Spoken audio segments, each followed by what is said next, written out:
Welcome to the Aquarius Theory. Welcome, man, Brody.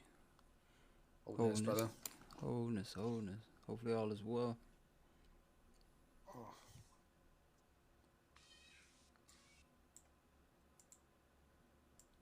All Oh, right, can you hear me good? yeah, I can hear you. All right, I think there's a delay in the background.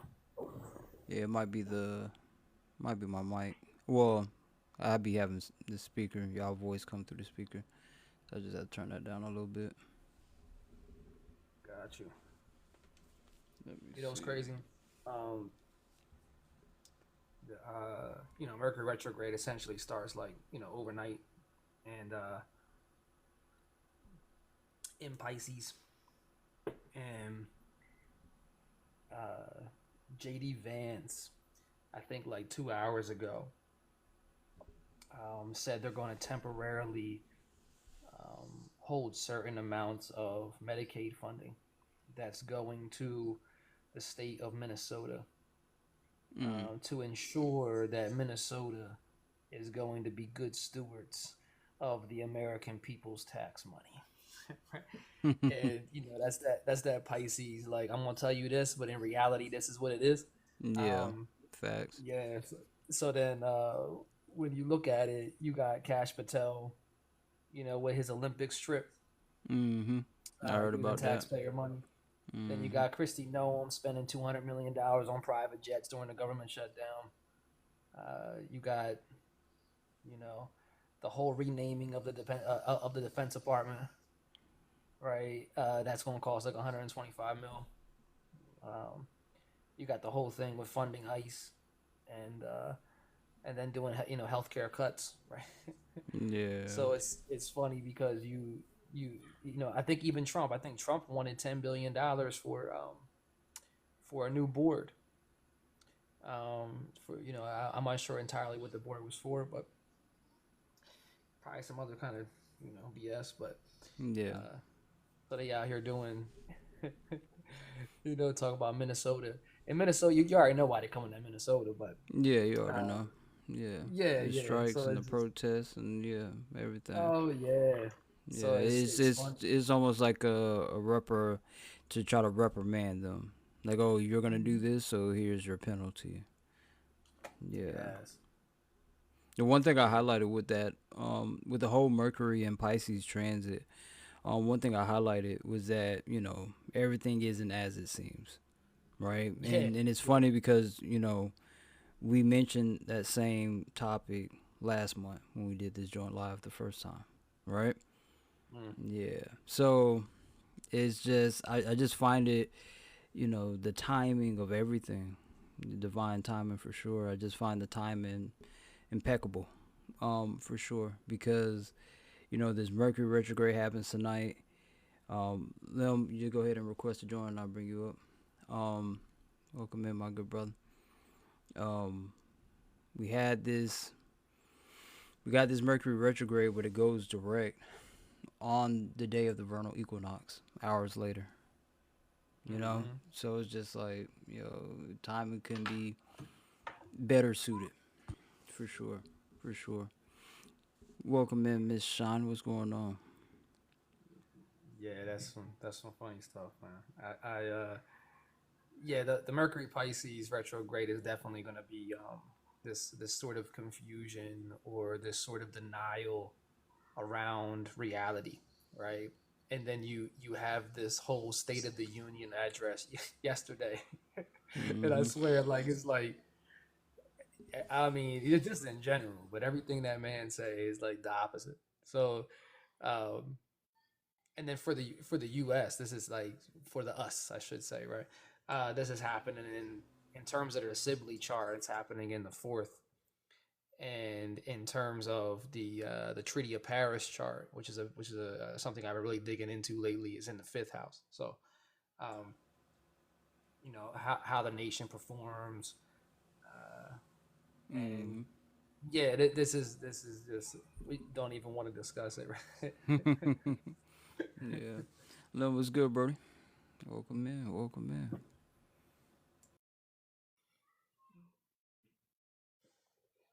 Oh man.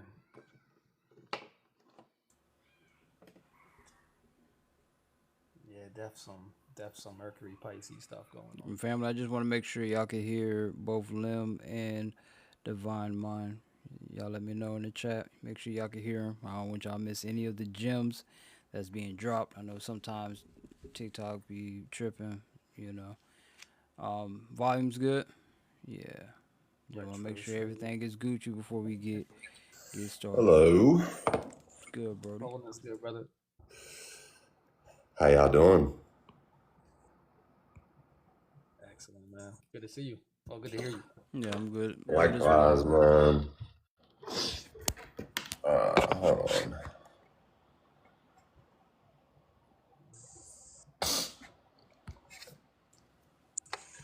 Sorry to hear that, Sean. Yeah, definitely sorry to hear that. Yeah, that's kind of crazy. Um, Especially since when Saturn was it the Saturn and Aries transit, and we spoke on that. Yeah. So, I know you said you was gonna give it some time.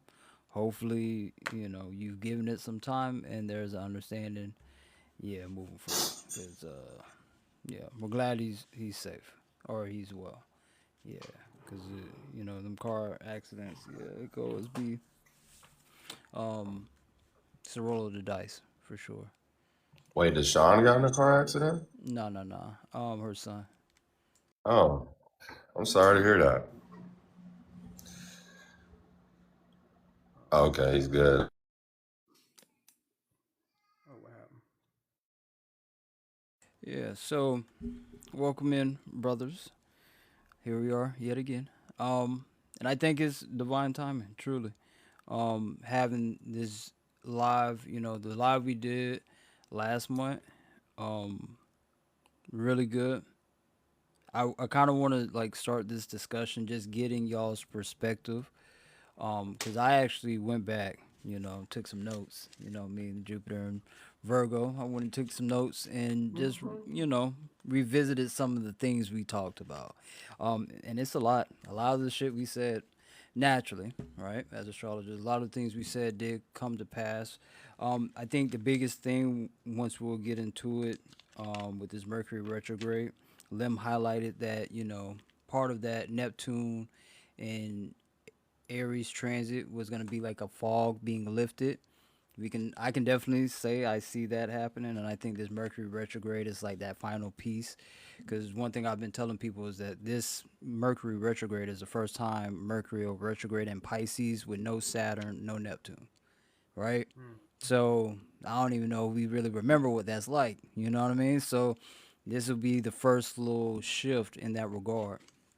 But I wanted to, just get y'all perspectives off of maybe some of the things that y'all remember that we spoke about that kind of stood out to you over the course of February.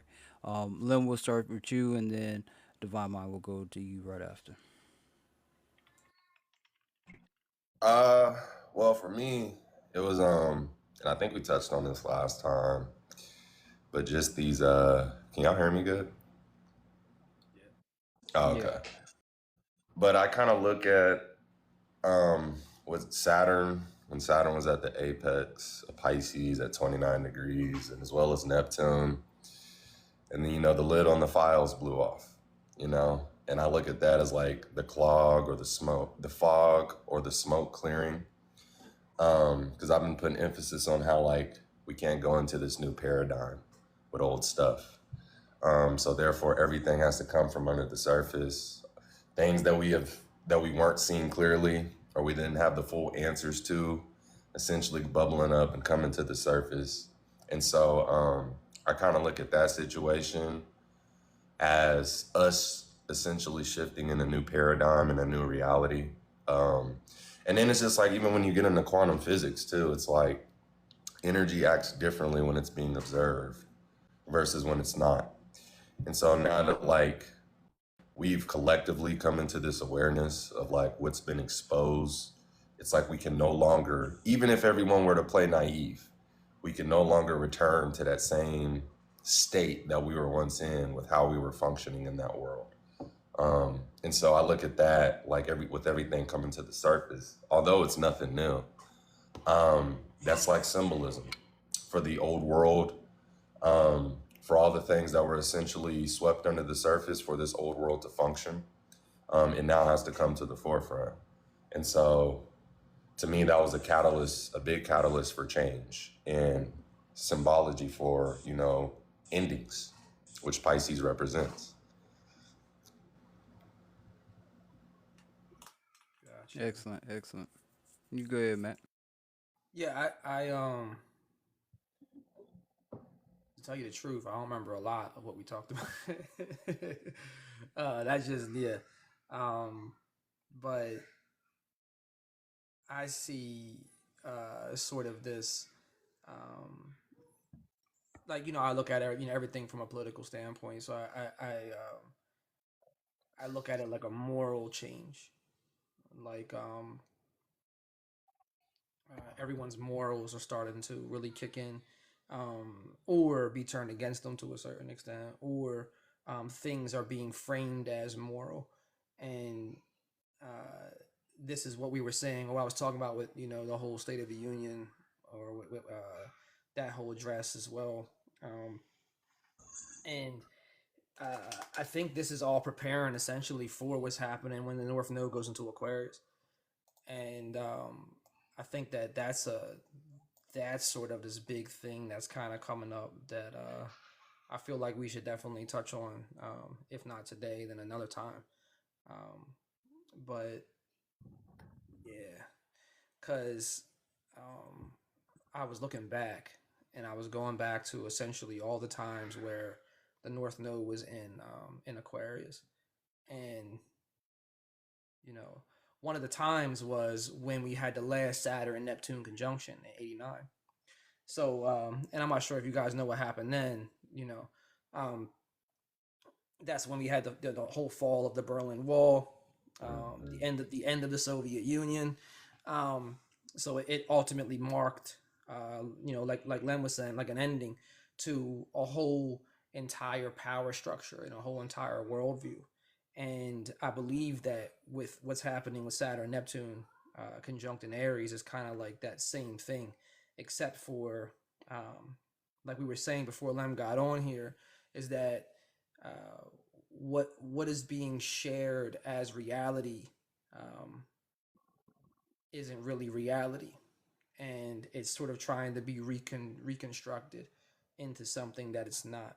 And I feel like on a personal level, I said this plenty of times, and I'll continue to say is that we got to use discernment, and we got to get right with that God inside, because there's a manipulation happening externally that's trying to take us away from ourselves, whether it's through AI, whether it's through government, whatever the case, morals, Facts. um, and I feel like that's the big thing now, because especially right when we're getting ready to have an eclipse at the end of well, we're having this eclipse on March 3rd, but the eclipse that's coming up in August, and that's right at the end of Pisces, beginning of Aquarius, when the nodes switch.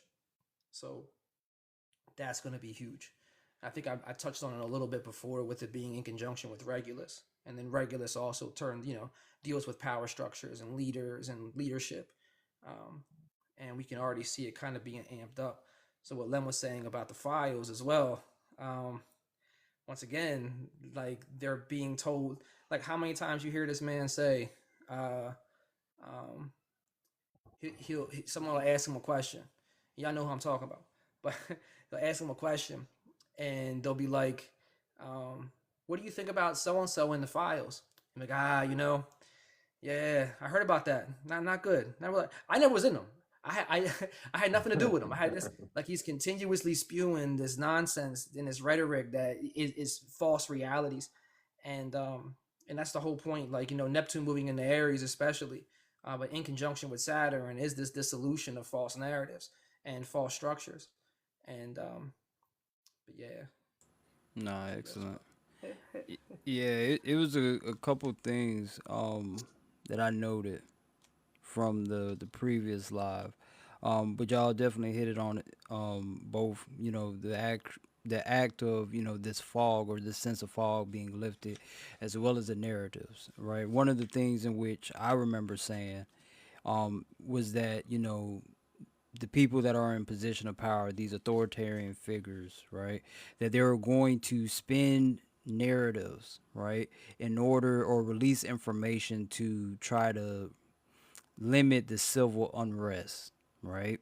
And that the civil unrest was going to be far greater than they imagined, and they're not going to be able to keep up with the narratives.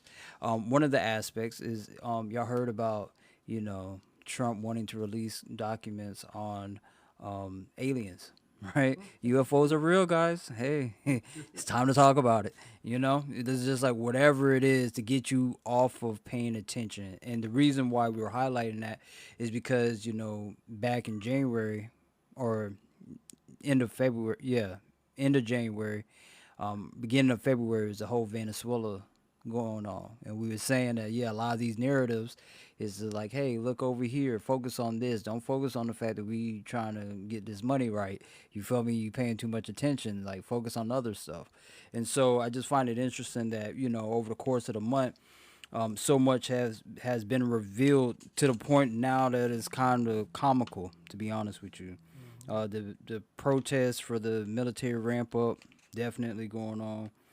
Um, Matt, you talked about war by diplomacy, right? Because in America's secondary progress chart, we had that Mars and Libra in a conjunction with Lilith. You feel me? So yeah, it's been a lot of little narratives being shown, and so over the course of this month, as we prepare for next month, right? Because I really wanted to highlight, or call this live reflective clarity, because I really want us to like lock in with this Mercury retrograde that's about to take place in a few hours. I really feel as though this is a very important time, and so I'll pull the chart up on the screen, and then we can discuss it, and just kind of see what get y'all's perspectives. Some of the people have heard me speak about this Mercury retrograde, but just want to get y'all's perspective on the matter.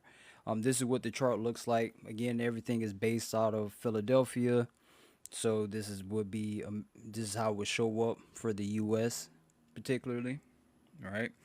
So you got the Mercury retrograde naturally, Sag rising, using again Philadelphia as the capital, or the city and state for this natal chart, and then Mercury retrograde in a conjunction with Venus.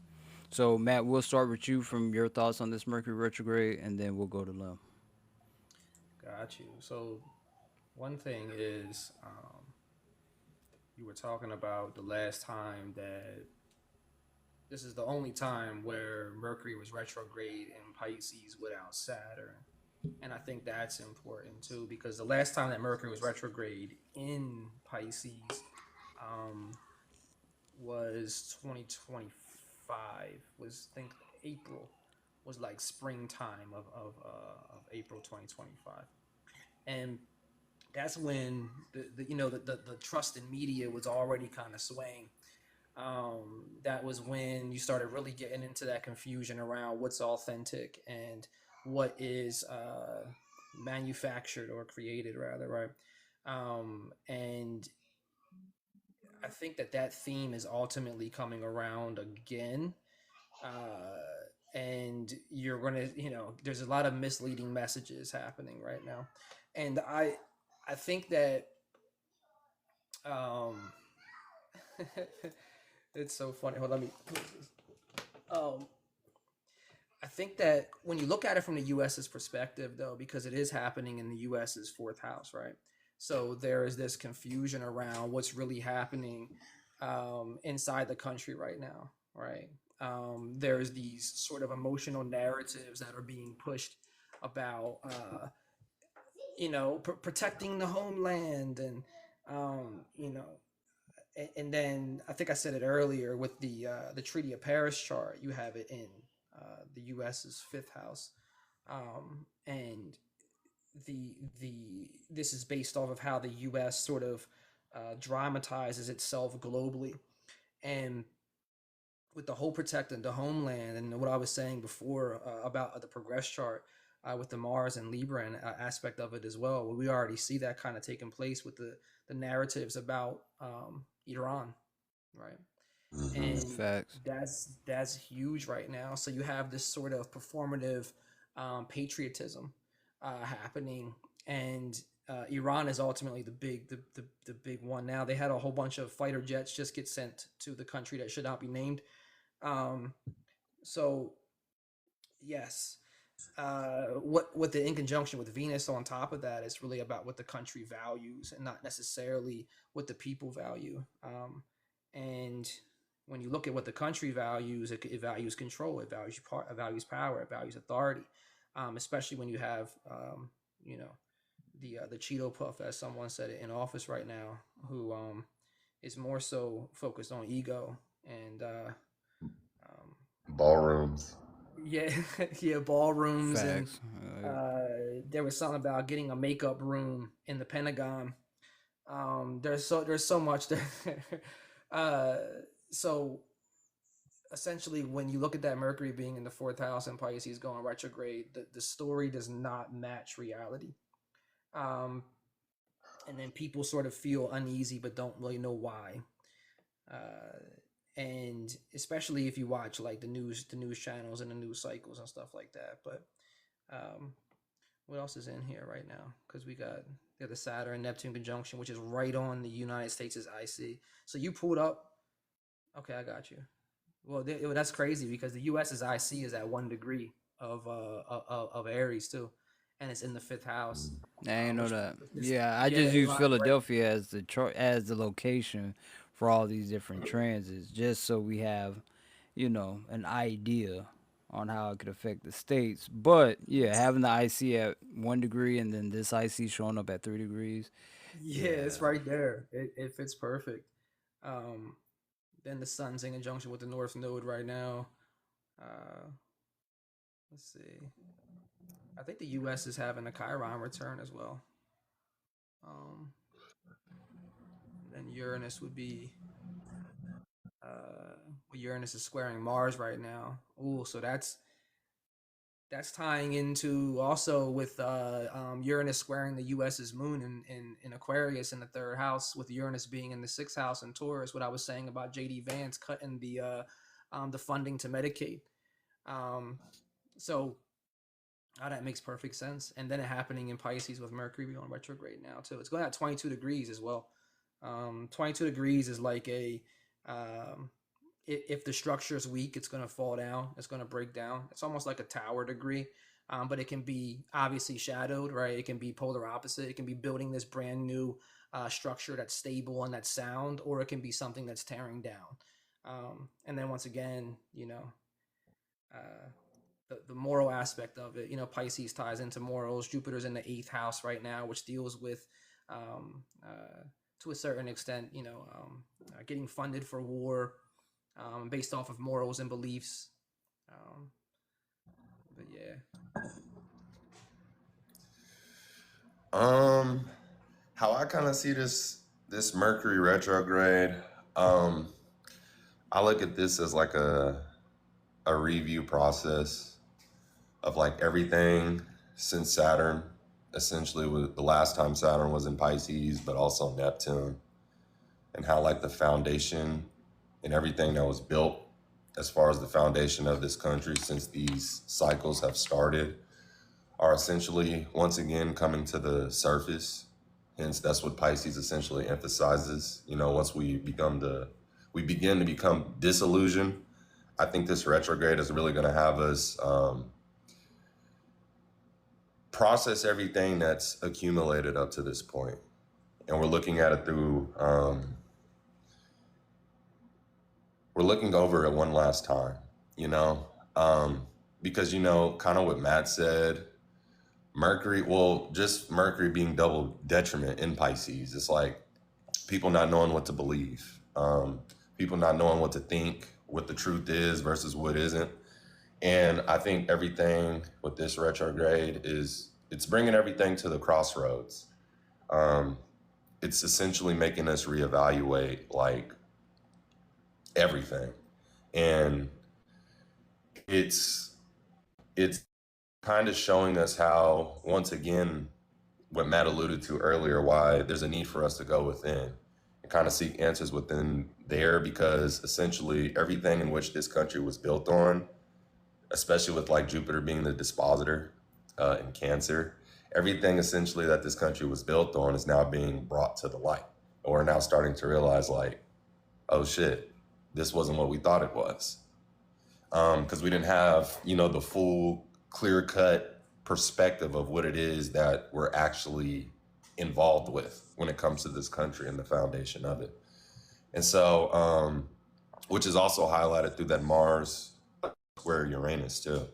Um, I just think this retrograde, before we ingress into Aries season, it's it's showing us what's left, like what's left of this old world, and how us not having the clear picture or all the pieces, so to say, has that's what's kind of perpetuated this system to the point it's at right now.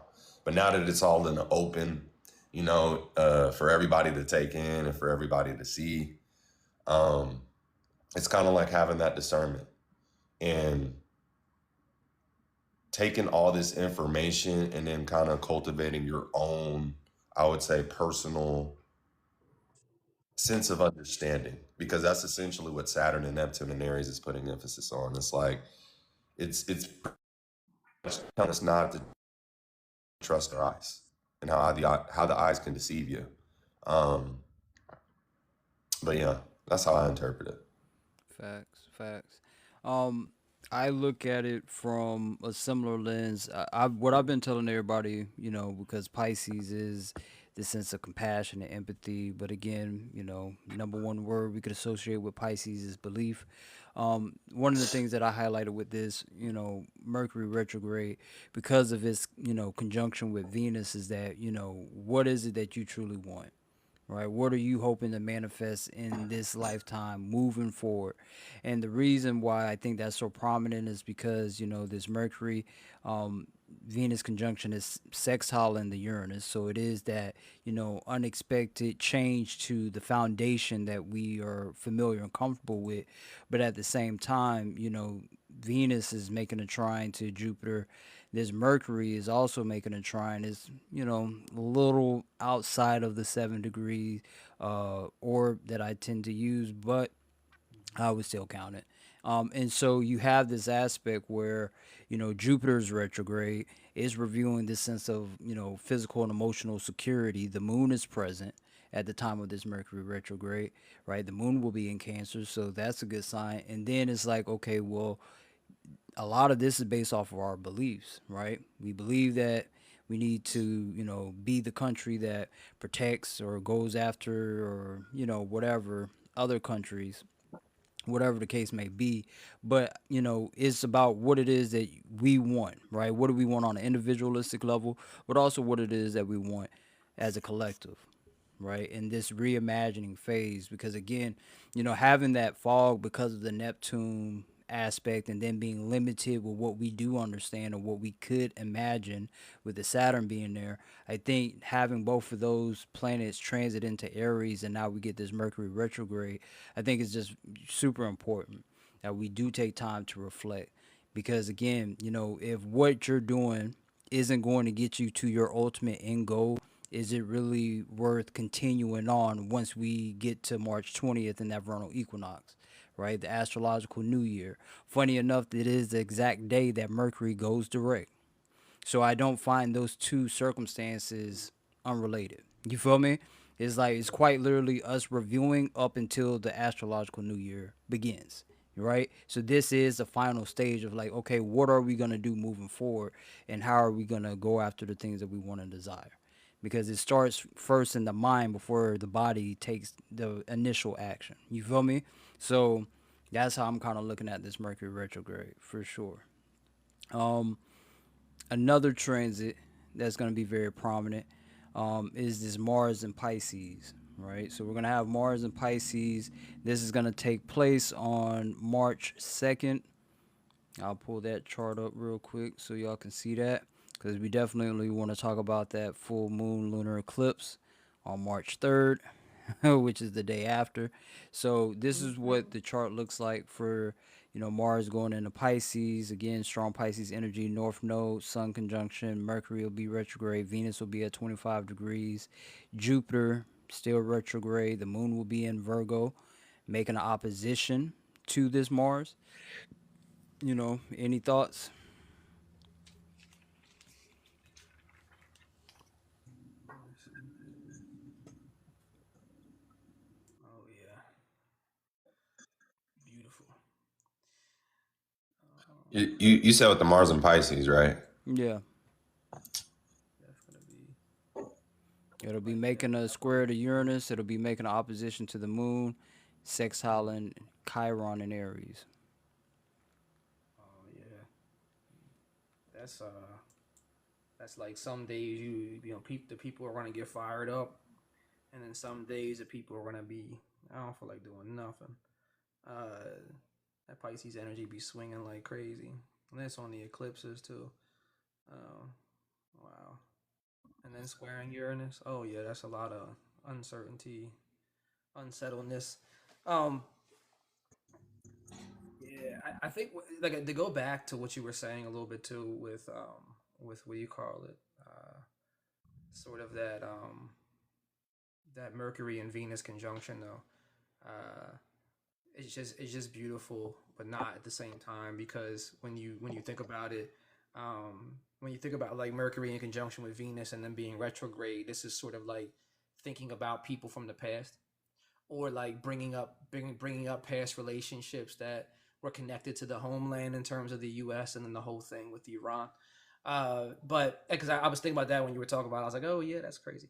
Um, but yeah, let me see. You can go ahead and let me. I'm just gonna take a look too. I'm just yeah. I kind of look at it as like this just putting more emphasis on us needing to navigate from a space of intuition, solely because of that dispositor. Because I feel like with a Mars and Pisces, Pisces being kind of foggy, confusion energy, whereas Mars deals with our pursuits and how we handle confrontation and challenges and whatnot. And so I think this is us or the universe, like essentially wanting people to buckle down on like operating from a space of intuition. Because essentially, the foundation with that Uranus and Taurus, since it's innovating essentially our foundations and our sense of security, it's changing, it's evolving. And we essentially can't rely on the same sense of security that we once had, especially when it comes to the system. And so, with that opposition to the moon and Mars, it's going to require, especially that moon in Virgo, which is in somewhat of a loose conjunction with the South Node, but it's going to require us to operate from a space of faith. And this goes back to what you were saying earlier. It's like, I kind of look at this as like walk by faith, not by sight, because that Virgo energy is very, it's hands on, and they like to deal with the mundane, whereas Pisces kind of just they're pulled by intuition, you know, and spirituality. And I think that's what this like North Node and Mars conjunction is putting emphasis on too. Um, it's pretty much how I see it is like you're not gonna have all the answers and everything mapped out, especially like with all the confusion in the air, with all this information coming out at once. People don't know what to believe anymore. They don't know what to trust anymore. And this is where that Saturn in Aries and that Neptune in Aries transit kicks in, which Mars is the dispositor of, where it's going to require us to like implement faith and intuition and learning to pay attention. And this is where that Virgo moon comes in, where like the synchronicities, the coincidences. It's kind of like bridging the spiritual with the physical and learning to see the nuance in between the two and then taking action based on that. Because once again, with Pisces and the North Node still being there, so there's a party in Pisces. And so it's just like, and this being the sign of beliefs, it's like cultivating that sense of faith, walking by faith, essentially like listening to your body and what your body's telling you, rather than what external circumstances or general consensus are trying to direct you toward. It's more imperative that you listen to your sense of self. And I feel like that's where that Neptune and that Saturn and Aries conjunction comes in, where it's like the direction right now is not going to be clear. You know, it's not going to be laid out ABC 1, 2, 3. You essentially have to check in with yourself. You have to check in with whatever it is that you believe in, and essentially like take action through that. No, I agree completely. I agree completely. Because typically, Mars being the planet of action, Pisces deals with our intuition, deals with spirituality, all things that you were highlighting. I kind of look at it like, maybe being unsure of ourselves, right? Especially since Mercury retrograde is going to be taking place, that's going to be adding on to, what it is that we want. And the reason why I kind of wanted to highlight, or take a glance at this Mars and Pisces is because, a couple days later after this Mars and Pisces transit, we're going to have Venus go into Aries, where Mars is going to be the dispositor of that. And so I do think because of the Mercury retrograde, because of its conjunction with Venus at the time of the retrograde, it goes back to what I was highlighting in terms of like what is it that you want? Because at a certain point in time, you may be unsure of yourself about taking the necessary actions to put you on that path, right? Venus in Aries is definitely like being assertive about the things that you want to desire for yourself. And with it being in Pisces, it's like, oh, I don't know. Pisces energy can be self sacrificing. So it's like almost sacrificing what you want for this belief that you have. You know what I mean? That, oh, it'll come back to me later. Will it? Like we're not sure. So it's like, are we going to take action or are we not? But I kind of wanted to, get y'all perspective on that um, before we move forward. Because again, we're going to have right after this Mars and Pisces transit, right, is going to set the stage for this full moon lunar eclipse in Virgo. And so I'm going to pull that chart up so y'all can see that. Because this is gonna be, a big one, especially since we just had that solar eclipse in Aquarius last Tuesday. So now having this full moon lunar eclipse, I do think is gonna be, quite interesting, especially since the new moon solar eclipse that we had in September, which we talked about in the last live. I brought that up. I was telling everybody back then that with that particular eclipse, that it was going to be the beginning of the end of how we perceive America publicly, right?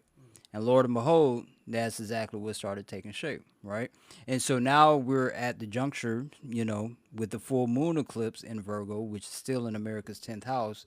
And I really think that, the Mars and Pisces, because of what, Lynn was saying in terms of people not knowing what to believe, I've been picked up on that energy, right? That a lot of people are in a state where they're just kind of like, taking their hand, Jesus take the wheel. You know what I mean? Just they're just going by whatever their, foundation is. But ultimately, we got to understand like we gotta do the research. We gotta dig in and really come to an understanding. Because if you're thinking again, things are just gonna smooth over in a couple weeks, like it typically does. This is not that type of energy. I'm picking up on. I may be incorrect, but this is what the solar eclipse, the full moon lunar eclipse, my bad, full moon lunar eclipse is going to look like. Thoughts, Matt? You could go first. Lem, you could go right after.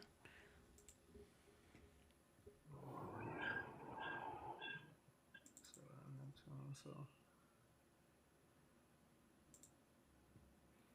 oh yeah.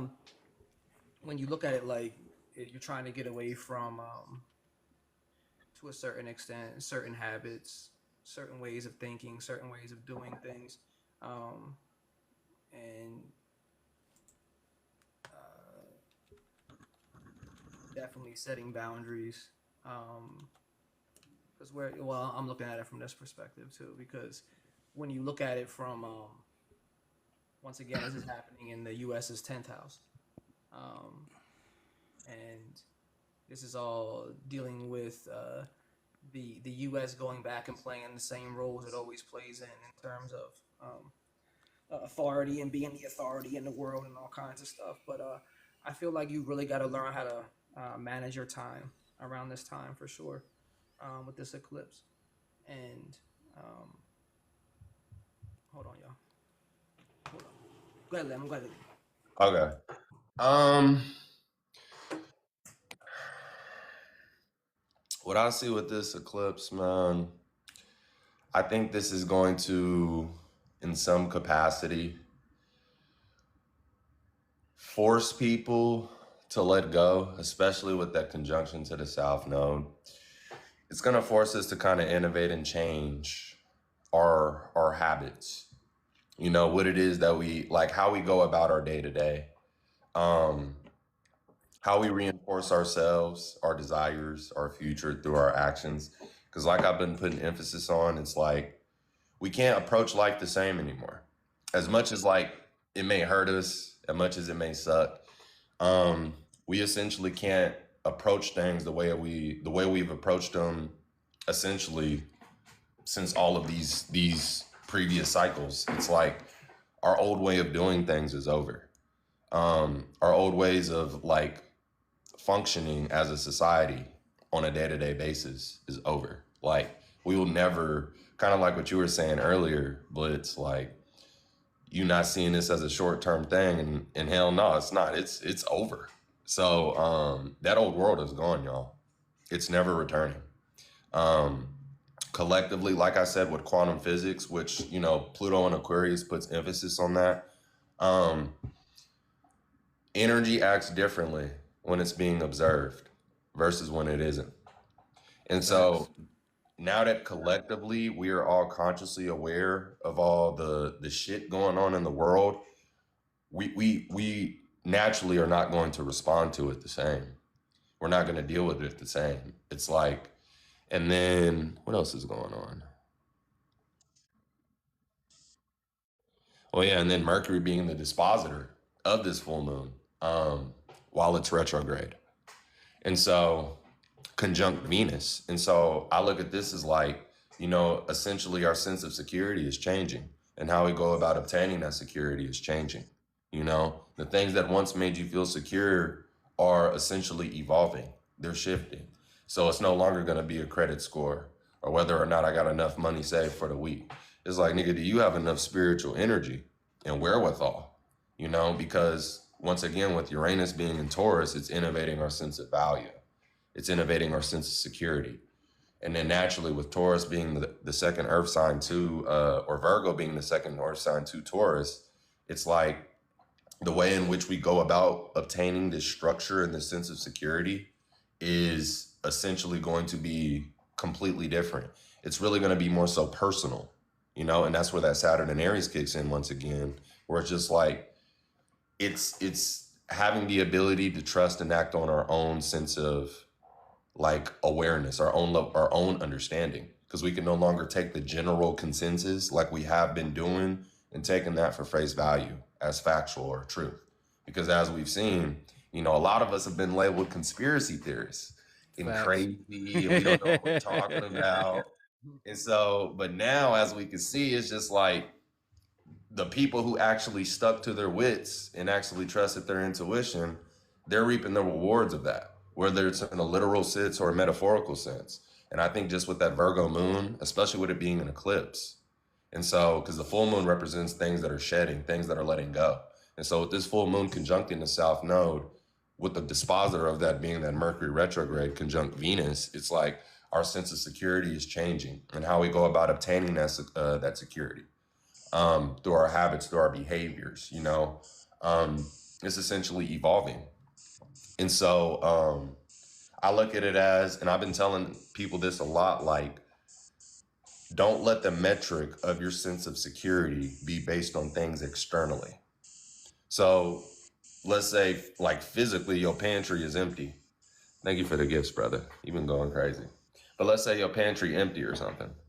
Um, you don't want to allow that to be the metric. Or let's say you're on your last $100 or something.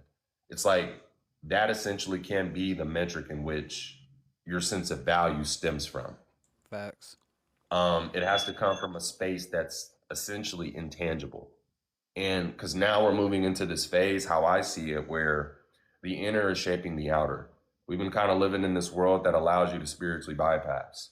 And you could be a piece of shit behind closed doors, but then to the public eye, um, you're the best thing since sliced bread.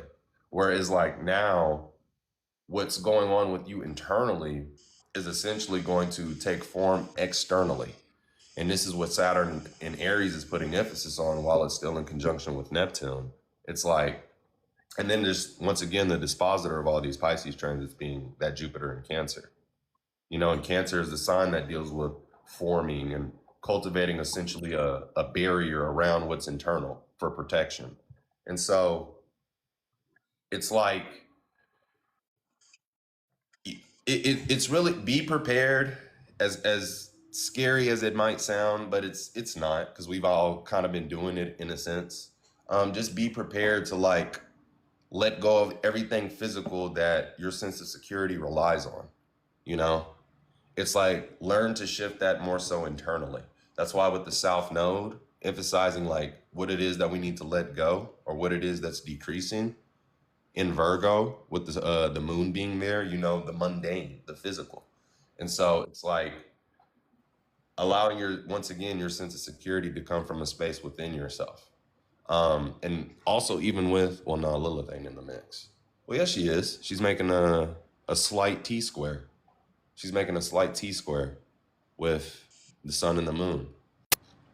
And so this is essentially like, and you know, with it being Sag, and Sag being one of the signs that deals with like your outlook, your perspective, having that insight, whether it's literally or metaphorically. With that square to the sun and the moon, once again, I feel like that apex with Sag is kind of like the balancing act of the physical and the spiritual, and how you need to learn to find the bridge between the two instead of solely looking at the physical, because that's what a lot of people are falling in the trap of.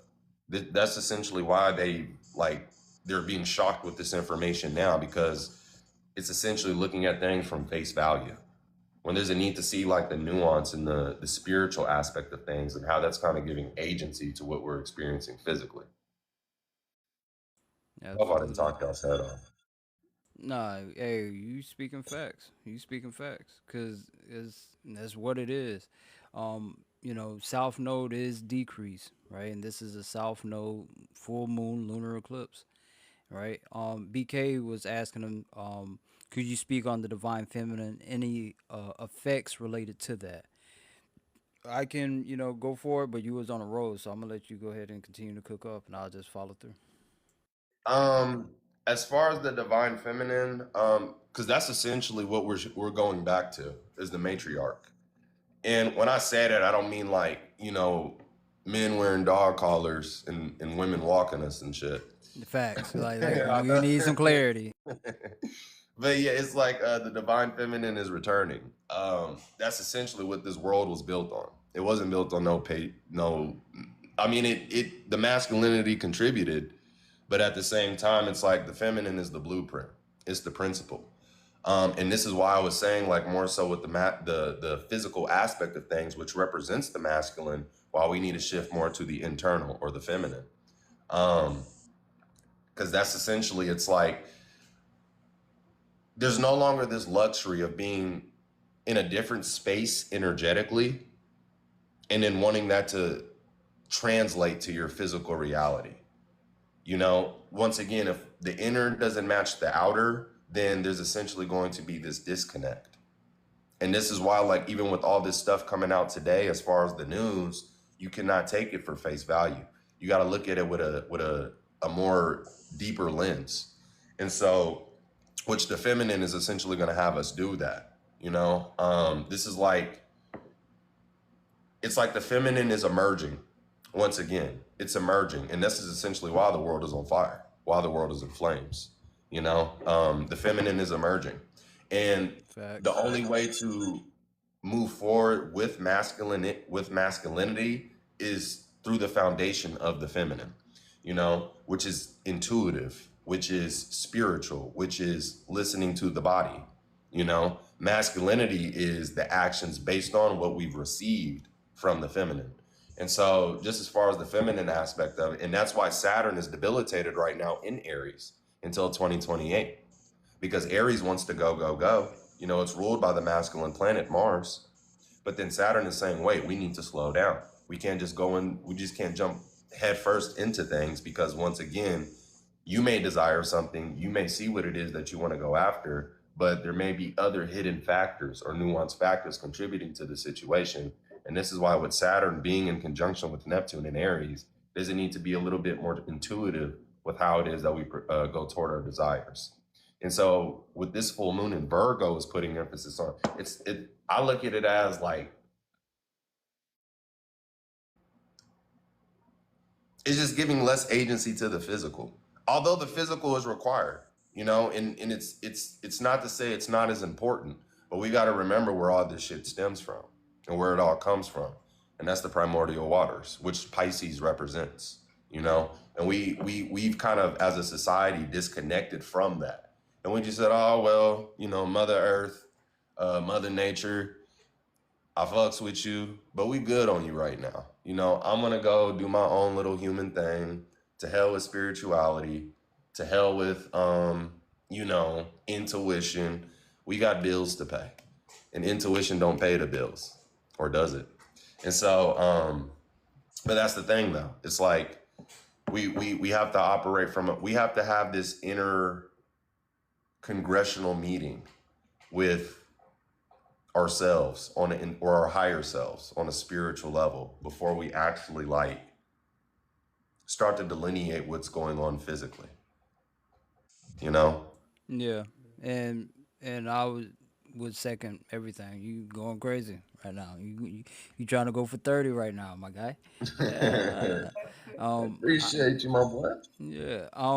I think the aspect of the divine feminine definitely on the rise. I've been kind of speaking on that. That's kind of why I've been hitting on the whole aspect of the Great Mother, right? And that whole theology, mythology aspect. Because again, we got to remember this is where it stems from, right? The original aspects of certain belief systems, and this is kind of what's interesting too, right? Because part of the aspect of those PDF files, they came out and they spoke about this religious practice, right? Worshiping or sacrificing things to Baal, and most people take that at face value, but they have no idea what Baal represents or who he's supposed to be. You feel me? Outside of the aspect of Babylonian shit, you see what I'm saying? So it's like I really want us to understand we gotta dig deeper. We got to dig deeper. These deities that are said to be worshipped in these ancient cultures goes back much farther than you probably realize, right? The whole aspect of your Hebrews, um, because we going I'm gonna say that for later. Understand? I got some information, right? I've read plenty of books. I got a lot of information. I'm gonna start dropping on all of that because it's time, right? It's time. I'll just Let's take go. the hit. You know what I mean? The good, the bad, the ugly, whatever. But we got to understand, like your Egyptians, your Chaldeans, your Phoenicians, which is what they're dealing with, right? The whole aspect of Baal is a Canaanite, which deals with Phoenicia, deals with Babylon. It's a Canaanite deity, right? But there was a older culture that came before that, right? And their practices was different. So this is the aspect where, again, when we're talking about the divine feminine in and of itself, right? The matriarchy, this is where it started, and then it came out of that through the aspect of the patriarchy, right? Now in Anacalyptus by Godfrey Higgins, he speaks about this, and that being a war, right? And a war between, I guess, the followers of the matriarch and the followers of the patriarchy, right? This was written in India. Again, the text of the Mahabharata in India, that's what that war was about, right? And then the followers of the matriarchy, right? I believe they lost, and so they like left and found a new civilization, right? And had their own practices, but eventually the patriarchy took over, right? And it gets deep, yeah. Like what you think you probably don't. And part of the aspects of that is because there's a lot of narratives being pushed, right? Have y'all seen the clip of Tucker Carlson, right, speaking to the ambassador of the U.S. and Izzy? You feel me? And he was like, "Oh yeah, we could do genetic testing. Why don't we?" Right? Like, I really want y'all to understand what they're trying to present, because to me, it's not a left or right thing, right? To me, they're all in cahoots. They're all in No, no, cahoots. Like, I call me no. crazy, but I but gotta Nah, because this is like where I first started getting on at. Like, I Mm-hmm. wasn't into the astrology at first. I was into everything you're going over with the Canaanites and with Baal and with Molech, Yeah. with the bull. And then you go back to the age of Taurus ultimately, and a lot of it was feminine worship because this is when they started building monuments and statues of women. They really worship the mother and the child. Isis and That is. Horus are essentially Mm-hmm. all set in Heru. And then the divine feminine is dealing with the intelligence in the body. So it's the part of our consciousness that ultimately knows something is out of alignment before our mind even gets to it. And this also goes into, and this is also Virgo, right? Because Virgo is Mm-hmm. what tends to the temple. um, Virgo deals with preparation, and when you go back to Sophia, Sophia ties into Saturn, and you were also talking about it being a war, and right now it is a war in heaven because this is the whole Saturn Neptune conjunction at the first degree of Aries, because Aries is ultimately where heaven begins. This is where you get into the Exodus, right? The Exodus is ultimately coming out of winter, or the bottom six signs, essentially from Libra to Pisces. That's Mm-hmm. why the Exodus is around Aries. Um, but yeah, I I love this. And Lem, yo, Yes. I appreciate you, brother, because you've been studying, man. You've been you've been getting into this, haven't you? I'm telling you, Because bro, now been this, going crazy. yeah, yes, now this is beautiful because just from the community in the school and stuff like that, and then watching your videos and then watching your lives, man. I love that you're taking hold of this information. And Blitz, you already know, man. You do the same thing with the esoteric aspect of it. But when you get into Sophia and you get into Io de Baoth and you get into like the six sons and stuff like that, you'll start to understand more about the reality that we live in. This is also tying into the demiurge and all that kind of stuff as well. But Saturn is both Sophia and the sun, or Io de Baoth. Ultimately, there's two parts to Saturn. Saturn is Bina, the Sephirah Bina, in the Kabbalistic tree of life, which deals with understanding. And when you have Saturn and Neptune crossing in the Aries, it's crossing into the cerebrum, or it's crossing into heaven or the throne of God. And the battle that's being played out right now is ultimately inside of the mind. And the idea of what I keep pushing with Neptune moving in the Aries or being in Aries is to, discernment. Listen to the God inside of you. Listen to the Christ child that Sophia is sending to you. Okay, because this is huge right now. And this is ultimately what's happening with this conjunction. So I just love that this conversation went to this, because especially with the South Node, being in Virgo, and then the whole, lunar eclipse happening in Virgo. Virgo is ultimately that priestess energy when you really think about it. And then Pisces, It like you really said, I is. call her the cosmic mother or the cosmic ocean.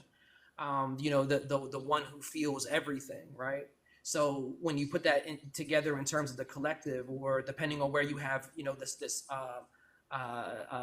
this eclipse happening in your chart, this would be, knowing when you have to stop bleeding for everybody else, know when you have to sort of stop giving away your energy. Like, where are you over giving to the point where you're almost martyring?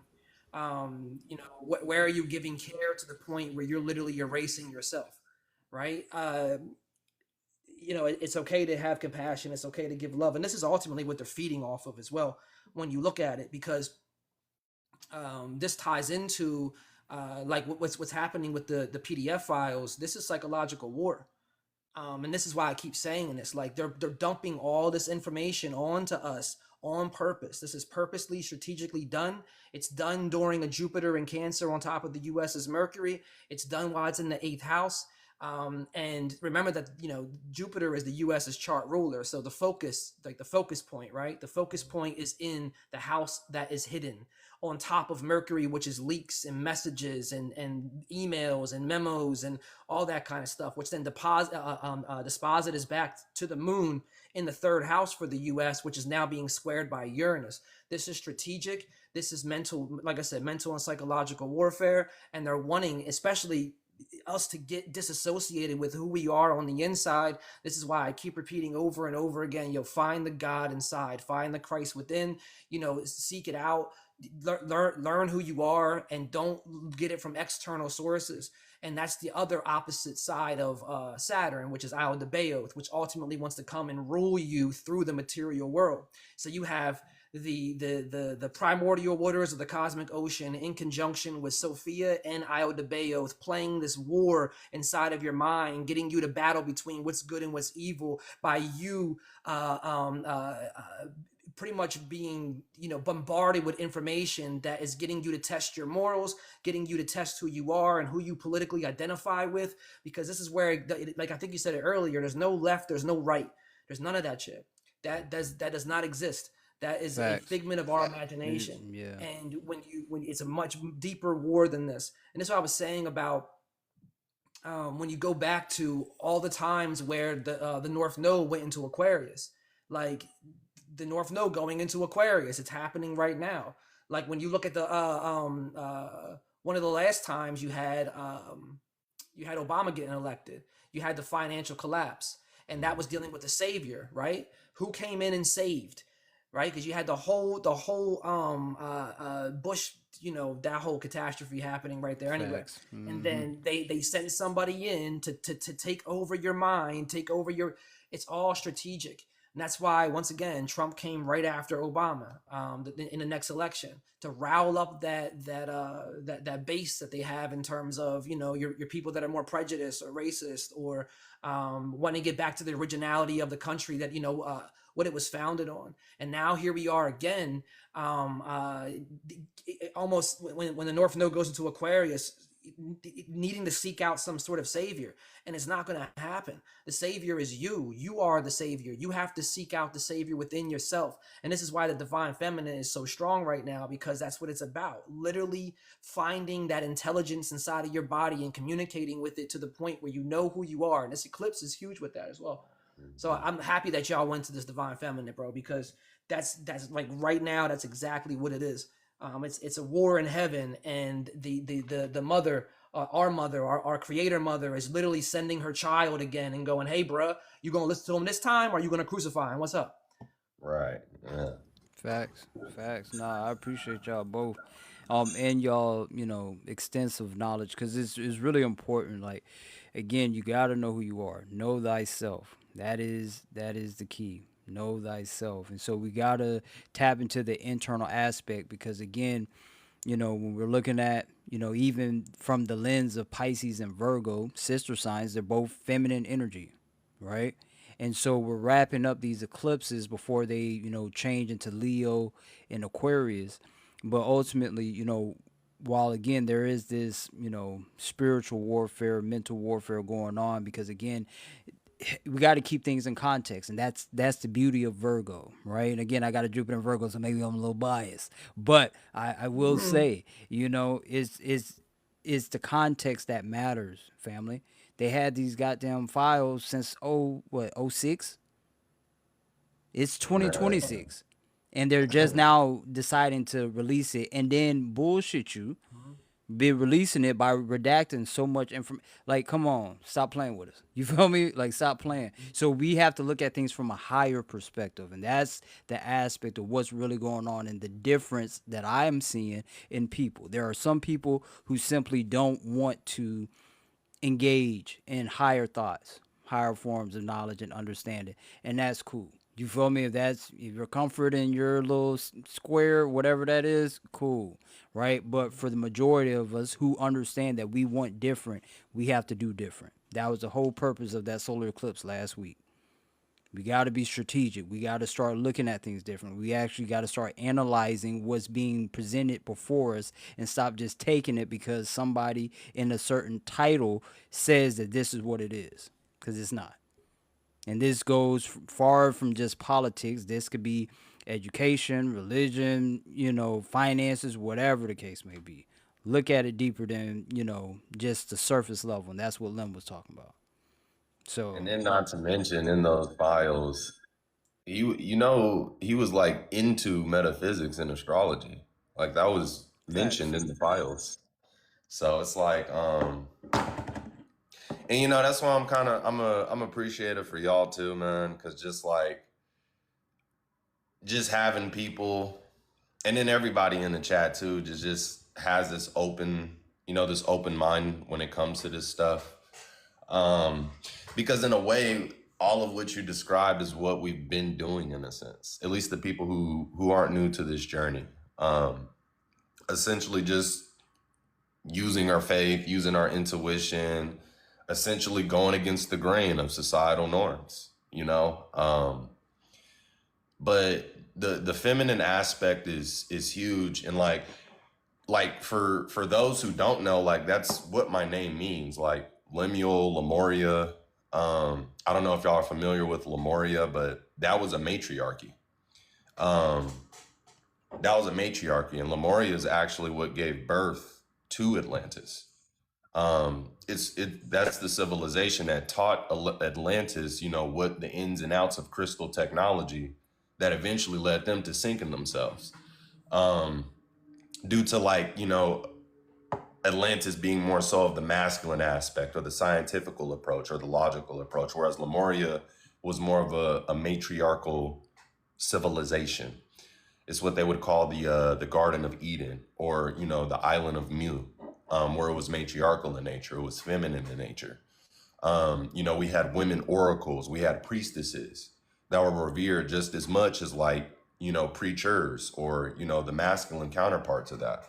And so and it's more imperative now than ever, especially with this transit, because Virgo is in a sense, similarly to Cancer, like the divine mother, just more so from an earthly or a practical approach or perspective, and so it's hence that this is the sign that birthed the son, that birthed the savior.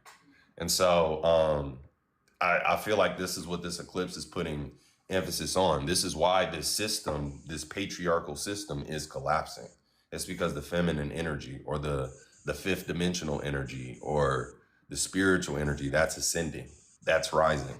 And that's why it's imperative, I know we keep saying it, but just, take what you see with a grain of salt. It's not to say there's not truth to it, there's not truth in it, but the internal is going to give you that full scope of range of what we're dealing with.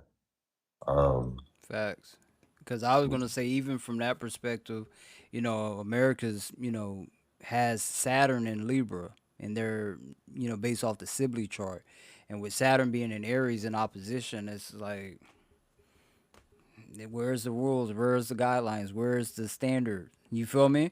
You have certain principles, but you're not standing on it.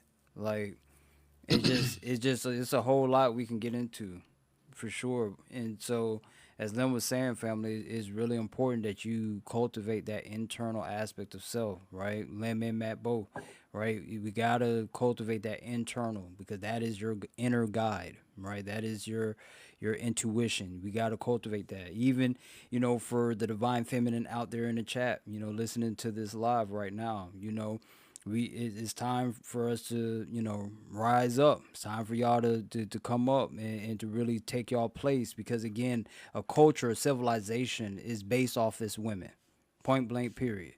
Yeah. Because you birth the children, and you're the first teacher, right?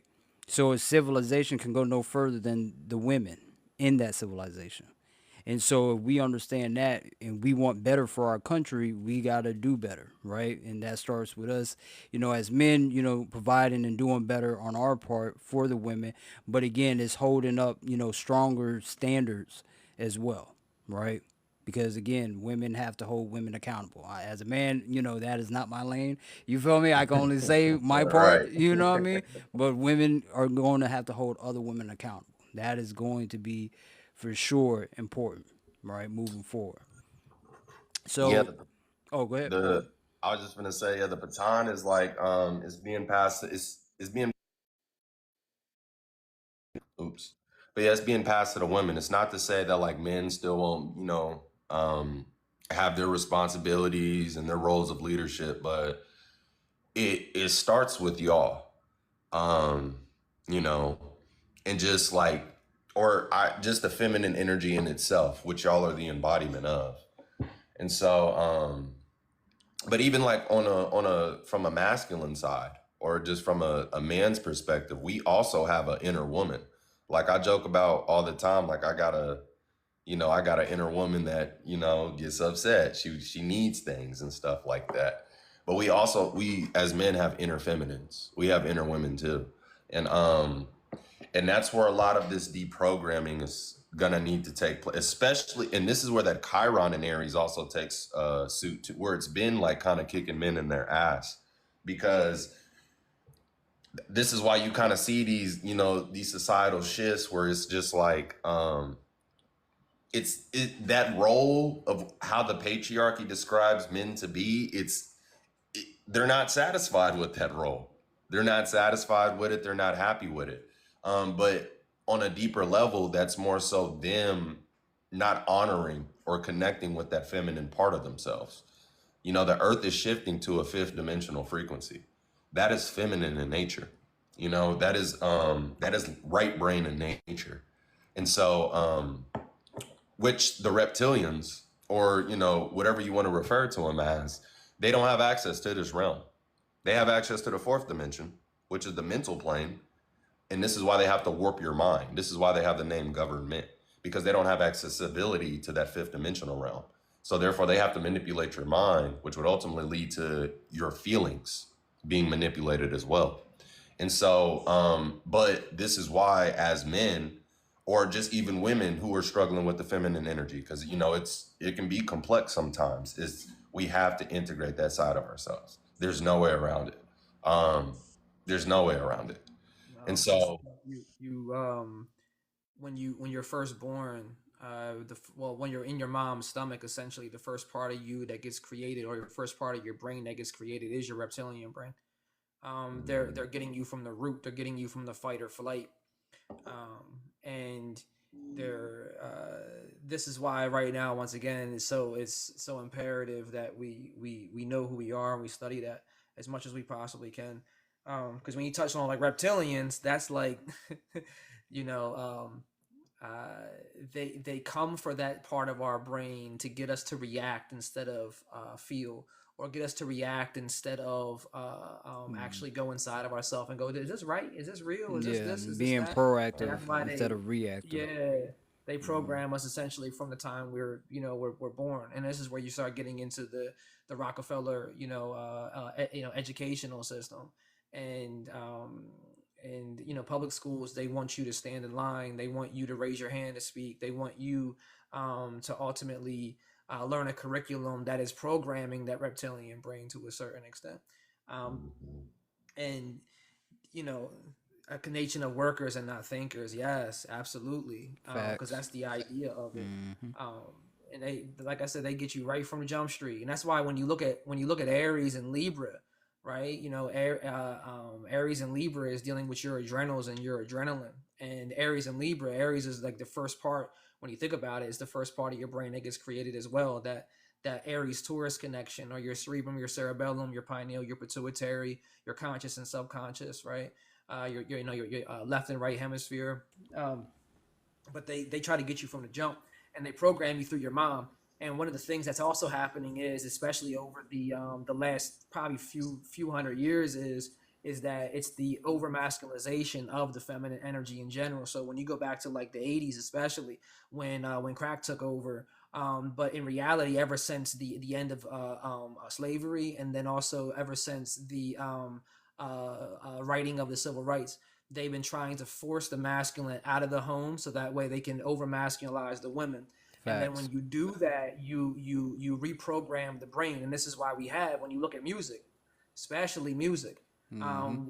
what do you have? You have a lot of women who are over masculine in the in the workforce. There's nothing wrong with a woman working at all. But what happens is that woman now has to work 2 jobs, 3 jobs. She's working all the time. She don't have a time to be soft. She don't have a time to be, to be feminine, to receive. She's too much giving. She's stuck in that masculine. Masculine is essentially active. It's taking action, and it's assertive. The feminine is being able to receive.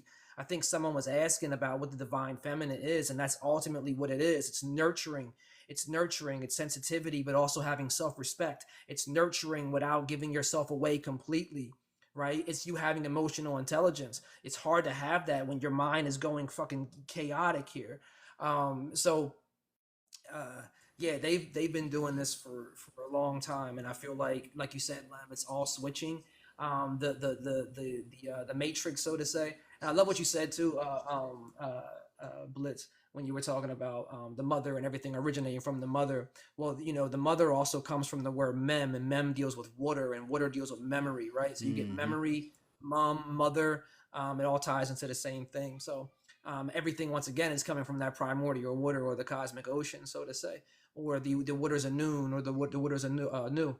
Um, no, I love this.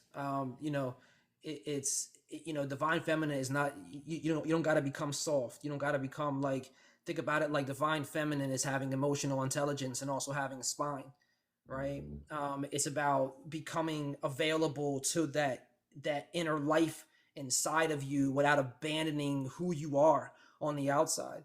So let yourself feel, let yourself receive, let yourself speak intuitively and understand your intuition. That's why discernment, once again, is huge, because Saturn Neptune conjunction happening in Aries is literally a spiritual war. It's a war in heaven, and that's what they're coming after. They're coming after the feminine inside of us, and it also plays into the youth and into the children. And this is all strategic. This is why when you look once again at the U.S.'s Sibley chart, it's going into the fifth house, right? This eclipse, when you look at the Treaty of Paris chart, is happening in the fifth house. This is like, this is what they're doing. This is why I think I said it in the last live, coming after the youth, and you have this whole Turner Point thing, and you have this martyr, and also your content creators and your movie stars. All your movie stars and celebrities are all coming on to social media, and they're all getting into cahoots, so to say, with your content creators, and they're getting you that way. It's Facts. it's it's on so many levels, and this is why, like Roblox. Like, I don't have my children playing Roblox. I don't have them playing. I don't, none of that stuff, man. Because this is how they're trying to get. They get to your child. They're going to get to your child's a mind, and they're going to get to your child's mom, so to say, that feminine aspect inside of them. So, I just love what y'all talking about. So I love this shit. This is like right up my alley. So I can go all day. So I don't want, you know, I'm doing follow back duties right now. So my camera's off. So I'm trying. No, we got you. I like Hell doing yeah. it. So yes, man. I love it. I mean, yeah, because I think there's agency to the saying like "happy wife, happy life." But I think it's true. I don't think that's why the world's been shit. If we being frankly honest, if the women, because they kind of dictate the state of being we all exist in. Facts. So Speak on it, if bro. I already know where you're going. Speak on it. They set the yeah, so standard. like Yeah. if collectively they're not harmonized, they're unbalanced, you cannot expect as a man to be balanced or harmonized. And if you are, it's going to be extremely temporary. Um, her state of being, her energy dictates how we function collectively. And this is why there's been an agenda to suppress y'all and to demonize y'all and to make y'all subservient and how they look at submissive. Um, but yeah, it's like y'all's state of being governs everything else in this reality. Like I said, everything starts in the primordial waters and then it eventually takes physical form. It eventually evolves into the physical. And so this is why like y'all have to understand y'all's power too.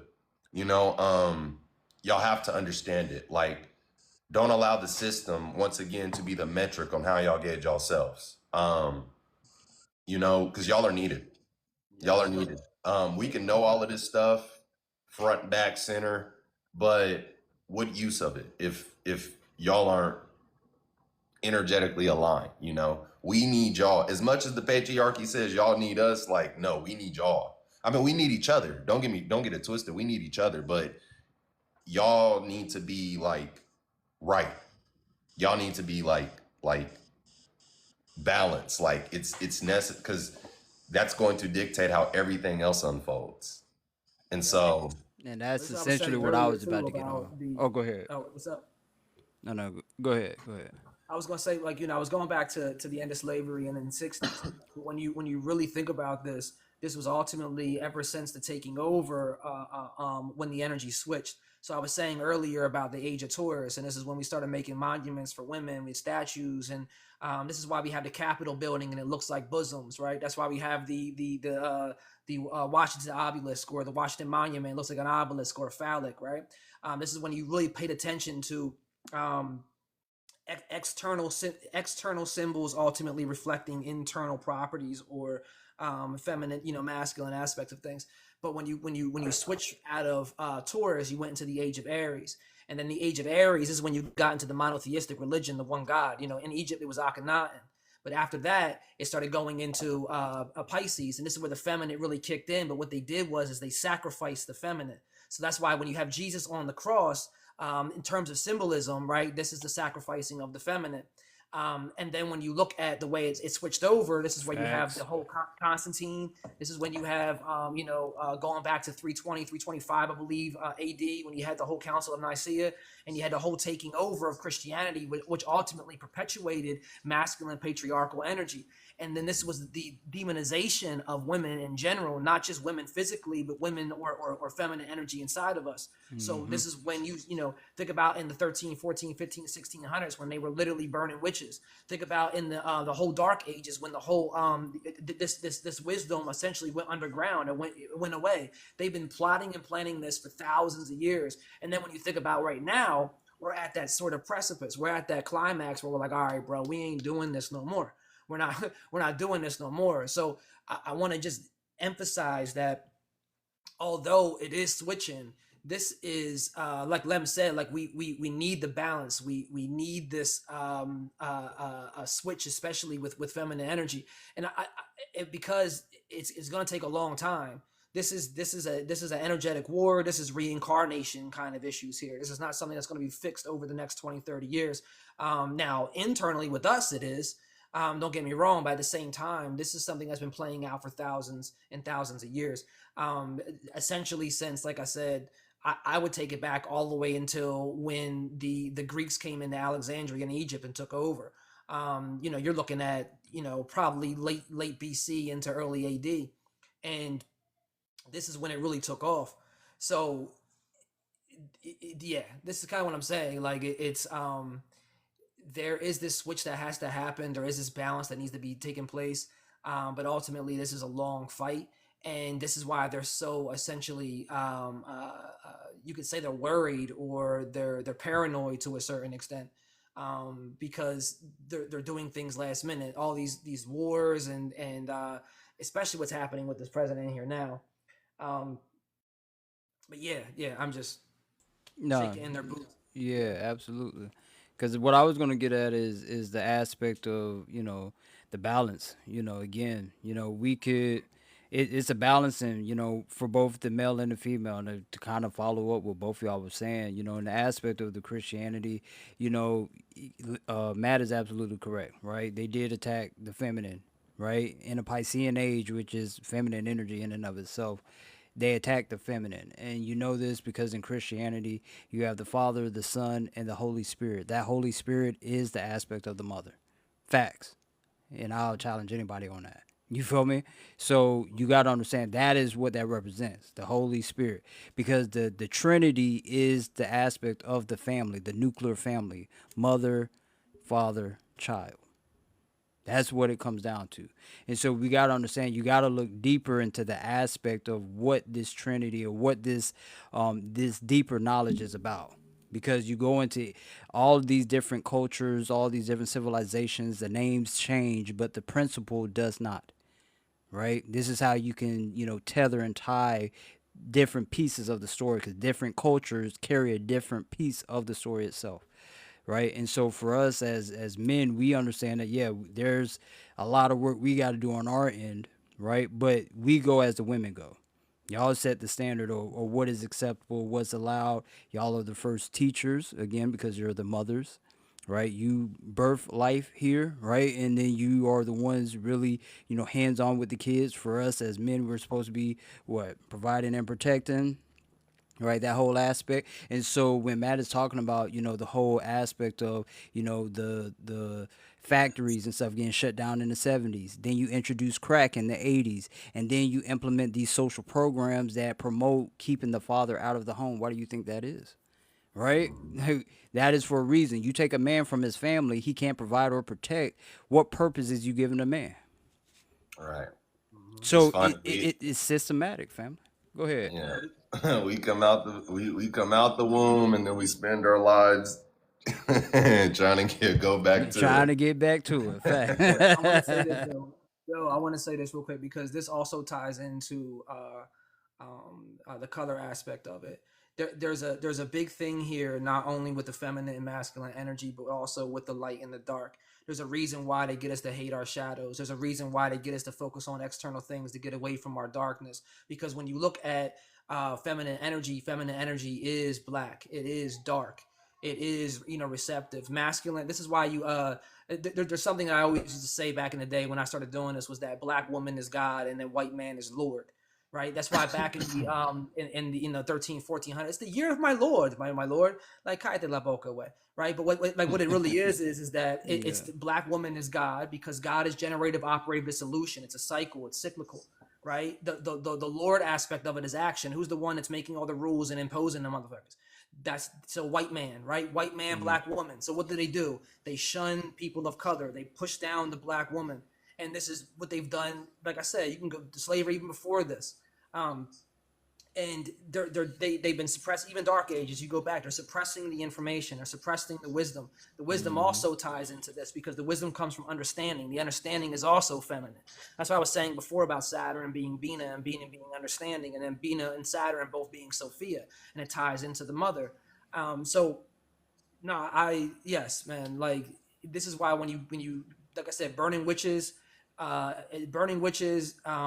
demonizing people of color. They're doing it right now. They're literally doing it Doing it right right now. now. They're trying to do the Hmm. same thing over and over and over again. So Yeah. this is why you have the whole problem in Minnesota right now. That's why you have the whole problem south of the border. Why is it always with brown people? Why? Yeah, the whole Because aspect that of plays into it. the Hmm. BAFTA awards and the BBC and Tourette's, and now, don't talk Yep. about Tourette's, but here we go. You feel me? It's always Yes. something. You feel me? And Yeah. that is the aspect where, again, we got to look at things from a higher perspective. This is a Hmm. spiritual warfare. This goes back history, centuries, millennia, to be honest with you, thousands of years. And this, really kind of, I would say, started with the whole Renaissance period, because when you even do the history aspect and you understand the history of the Moors going into Spain, right, Hmm. 700 years, and then they leave or get kicked out, right, they lose that war against, the Ottoman Empire, King Ferdinand and Queen Isabella, and then it is both Queen Isabella and King Ferdinand that finance Christopher Columbus, who eventually comes right over here a year later. You see what I'm saying? So it's like you got to do the history. I'm sorry that this information wasn't made available in school. Right? What's the point of going to school for 12 years if you ain't being told shit or taught shit? Like, I don't get it. But you got to do the research and you got to put the pieces together. Right? There's a lot of people on this app and others who are doing the work. Find the people that you can, turn to who have already put in the work to help give you the foundation of understanding that you're looking for. You see what I'm saying? But it's also important for you to do the research yourself, because what's important to you and what you're here to understand in this lifetime, it may not, you may not get it from a single source, to be completely honest with you, right? So you got to continue to expand. This is why the whole aspect of Pluto and Aquarius is so prominent, because it is an importance on community, family. That's what we're all talking about. If we want a functioning society, right, we got to do different. There's really no ifs, ands, or buts about it, because there's no way, I don't think anybody can tell me that this is sustainable, what we're dealing with right now. Would Hell y'all agree no. with that? I don't. Hell no. No, no. Man, the patriarchy has not benefited me. Um, Contrary to what people may think or believe, it's been because it does a disservice to men like us who are into these things. This stuff is like not really embraced in the masculine community at all. Um, so it's gotta go. You know, it's gotta go. And then I like what Matt, what you concluded with, like also with like Saturn being a feminine being, Mhm. which contrary to popular belief, they think it's masculine in nature, but Saturn is actually feminine in nature. Um, because even if you look at the symbology that's correlated with Saturn, it's essentially a woman or a queen figure sitting on a throne, which is like synonymous with squatting. And back in the day, when women used to give birth, they wasn't on their backs laying down. It was them squatting because that's essentially that allows, things to come out a lot easier. And so it's showing like how squatting is like it symbolizes like a position of power or a position of authority. But the man kind of like usurped that, Mhm. and he kind of like put himself in that position. So to just piggyback on what Matt was saying, and then because Saturn is associated with the feminine, it's just she implements more so of the masculine principle. I look at Saturn like if I had to correlate it to something, it's like when everybody goes to grandma's house, you know. The crone, yes. Yeah, everyone goes to grandma's house, big mom, and that's kind of what it is in the black community. Like she has the ultimate authority. That's who has the most reverence in our, at least in our community. Um, she's like the head honcho. She's like the head boss, and she keeps the order. Everything starts with her, and then it just it slowly trickles down. But so I like what you said about that, Matt, and then just all you also you too, Blitz. Like just as far as the history goes, like but that's what this Neptune concluding its cycle in Pisces, like essentially all of these belief systems, as this 165-year cycle that Neptune has just completed. It's like all of these belief systems, all of these traditions, um that essentially the world where this modern world that we've been living in was built on. It's got to go because it's completely removed that aspect of it. It's completely removed it. And so Wanted to say the Saturn aspect of it too. When you look at Capricorn and you look at it, it's across from the Cancer. So mhm. so you got Capricorn across from Cancer, you got Saturn across from the Moon, and that was something else that took place too. On top of that, when you look at um, the patriarchal taking over to a certain extent because they started associating time with linear. Time being linear and time is not, it's cyclical. So that's why even when you have Saturn being the man or the grim reaper and he has the Sith in his hand or whatever the case, it's because that's dealing with time. In due time, you come in, you have a contract to fulfill, and then you have an exit, right? And then Saturn being across from the moon, once again, it deals with cycles of time. Even when you depicted Saturn as Kronos, Kronos was eating, his own young, so to say. But where is it going? It's going into his womb, Right. right? That whole aspect of it. Saturn's North Pole is hexagonal in nature, which is also dealing with feminine, which is also dealing with the Earth, right? And then this is where you get all of your religious symbols out of that as well. You get the whole Star of David, you get the The cross, you get the the Kaaba, Kaaba, in yeah. Islam, Hmm. yeah. So it's like this is all tying in, and then for the Muslims, what do? They go around the Kaaba 7 times. That's seven sets of rings, and then it goes to G, and then this ties into the G in Freemasonry to a certain extent, being the Grand Architect. So it's like all going together. But nah, yeah, that Saturn and Moon connection really has to be kind of studied there. I think David Icke, one of the biggest conspiracy theorists out there, he had a whole book called Saturn and Moon Matrix. It was a little, I mean, but It's legit though. Like, well, yeah, even, yeah. even in the concept itself, I haven't read the book, so I can't speak to that book. But I know in the aspect of Secret Teachings of All Ages by Manly P. Hall, he spoke about that concept too, because we could look at it from the aspects of the northern hemisphere and the southern hemisphere, right? The northern hemisphere is Capricorn, southern hemisphere is Cancer, if I'm not mistaken, right? And so there was a cave. He spoke about it in one of the sections called the Cave of Mithras, right? And the depths would enter the cave through Capricorn and exit out through Cancer, right? And it is symbolic of the descent from heaven to earth through Capricorn and the ascension back from earth to heaven through Cancer. Or I might have that reverse. Well, no, this is where you get into the waxing and waning of the sun. Mm-hmm. So this is where you also get into Jungian's individuation process. So this is where you get the birth of light, right? The birth of light happens in Capricorn. This is why we celebrate Christmas. One of the reasons, besides the whole, Saturnalia and all that stuff, but at the same time, it all plays into together. And this is why when you look at, let's say you're in Capricorn, you're at December 21st or December 22nd or whatever the case, right? Whenever you look up at midnight at the top of the sky, Cancer's there, and then Cancer has a beehive cluster, or has a cluster of stars called the beehive cluster, but it's also called the manger, or it's also called Persepe, right? Which is ultimately a crib where the birth of Jesus or whatever the case is going to be placed into. But now you're hitting on it, because when you get to Cancer, that's where Cancer deals with the spirals. That's why it has those two, the 6 and the 9. It's spiraling. It's the same thing when you look at Alice in Wonderland, right? Alice in Wonderland, she spirals down into the world of essentially the bottom 6 houses, and then she wakes up in Pisces and Aries when her mom comes and get her, to a certain extent, right? But that's also why Jupiter exalts in Cancer, because this is where the individuation process, or the descent essentially into an individual, begins. Because Jupiter represents a spiritual heart, and it's expanding and growing as you reach into these individual sort of houses, being Leo, Virgo, Libra, Scorpio, and Sag.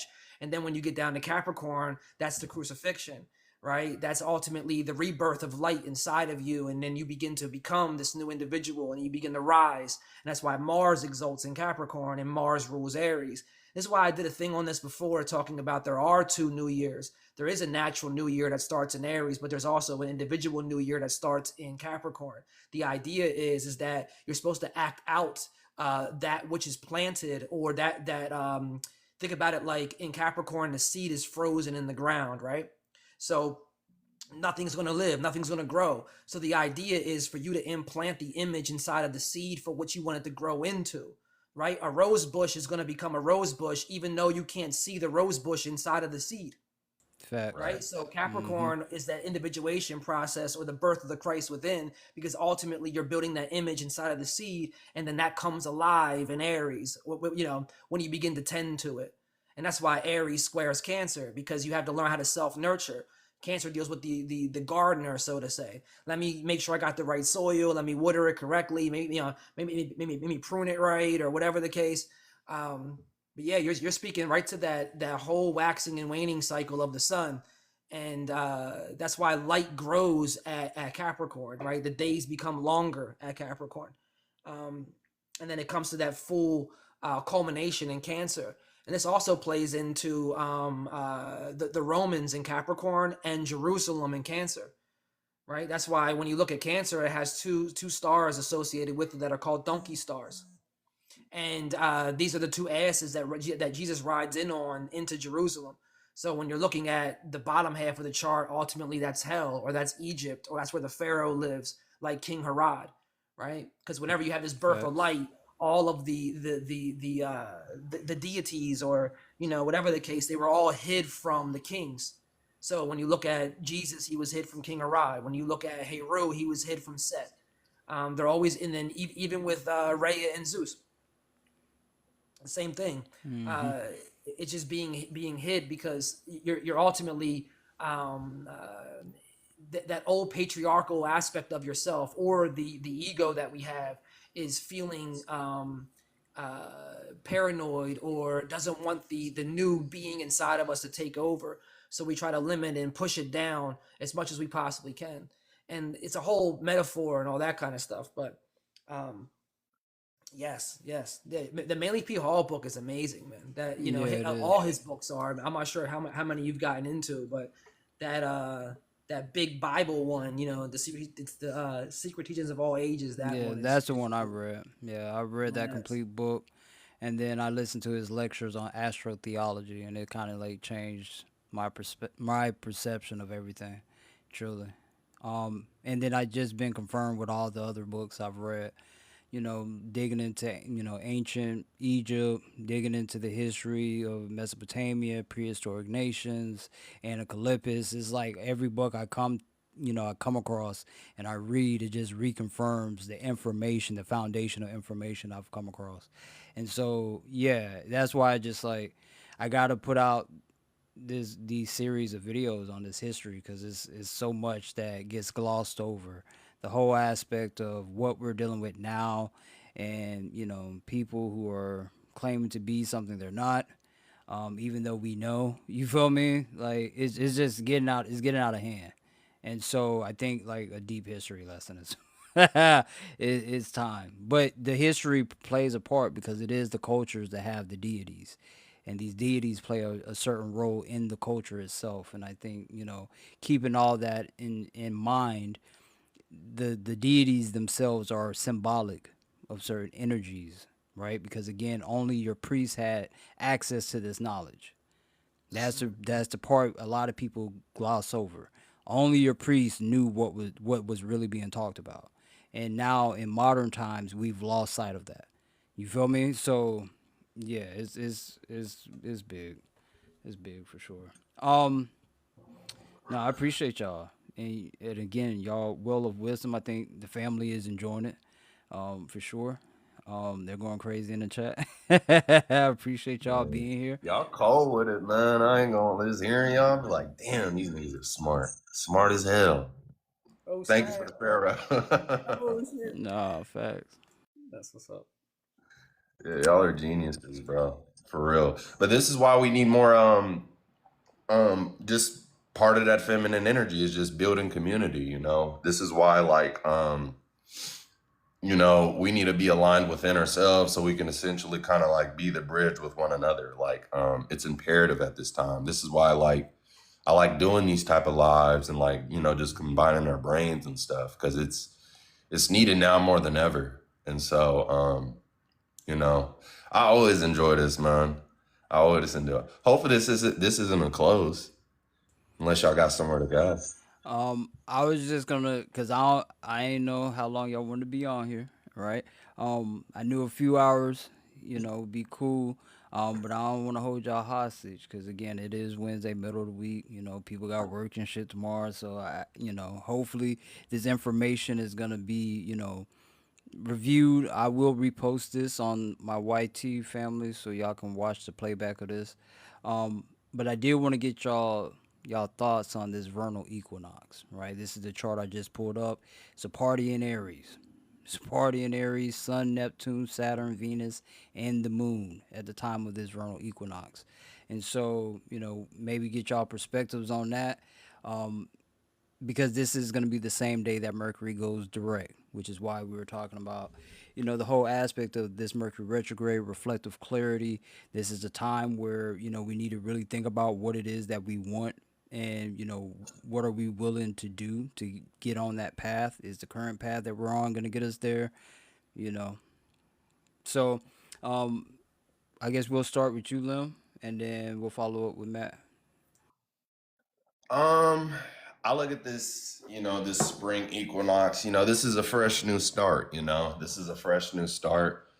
I believe by the time we get to this point, it's going to be, us taking action in this new world with everything that we've talked about, because right now we're still, processing it conceptually, mentally within the mind. But essentially, when the sun does go into Aries, Aries being the sign of like birth, new beginnings. Um, so this is essentially us essentially putting this energy into action. And then I also think the spring equinox is gonna it's gonna pioneer everybody on their own individual paths, but it'll inevitably lead us into our communities, into our tribe, into our groups. But I think with this, is Mars still in Pisces as the sun goes into Aries? Yeah, it is. Yeah.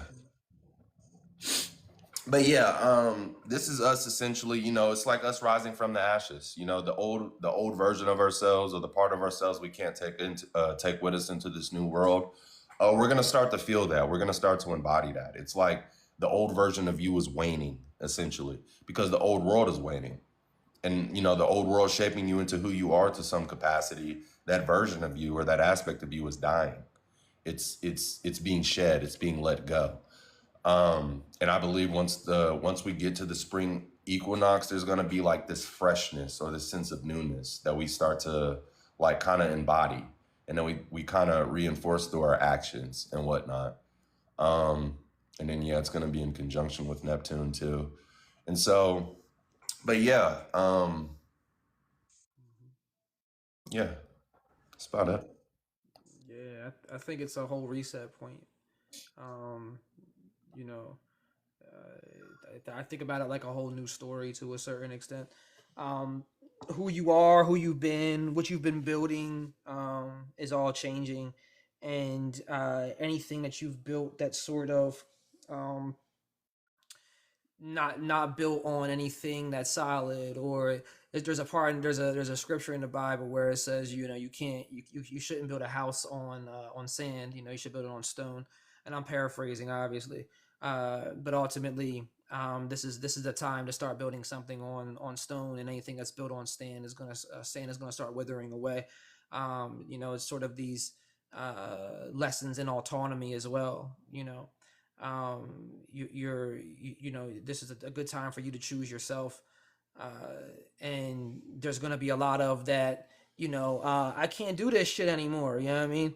And that's big right now, especially with that Mars and Pisces, because that's going to be triggering our you know, our unconscious emotions and patterns, as well as the ones that's being fed to us forcefully by these people who try to manipulate and propagandize our minds. So the more that you can't take shit anymore, that's the more that you start building that inner security, and you start building that autonomy on rock or on stone. And you know, this could be feeling called to start something that actually reflects who you are, you know. uh Things you were obligated to, or responsibilities that you've had, depending on who with, or jobs, or whatever the case, are going to start also feeling a little bit heavier.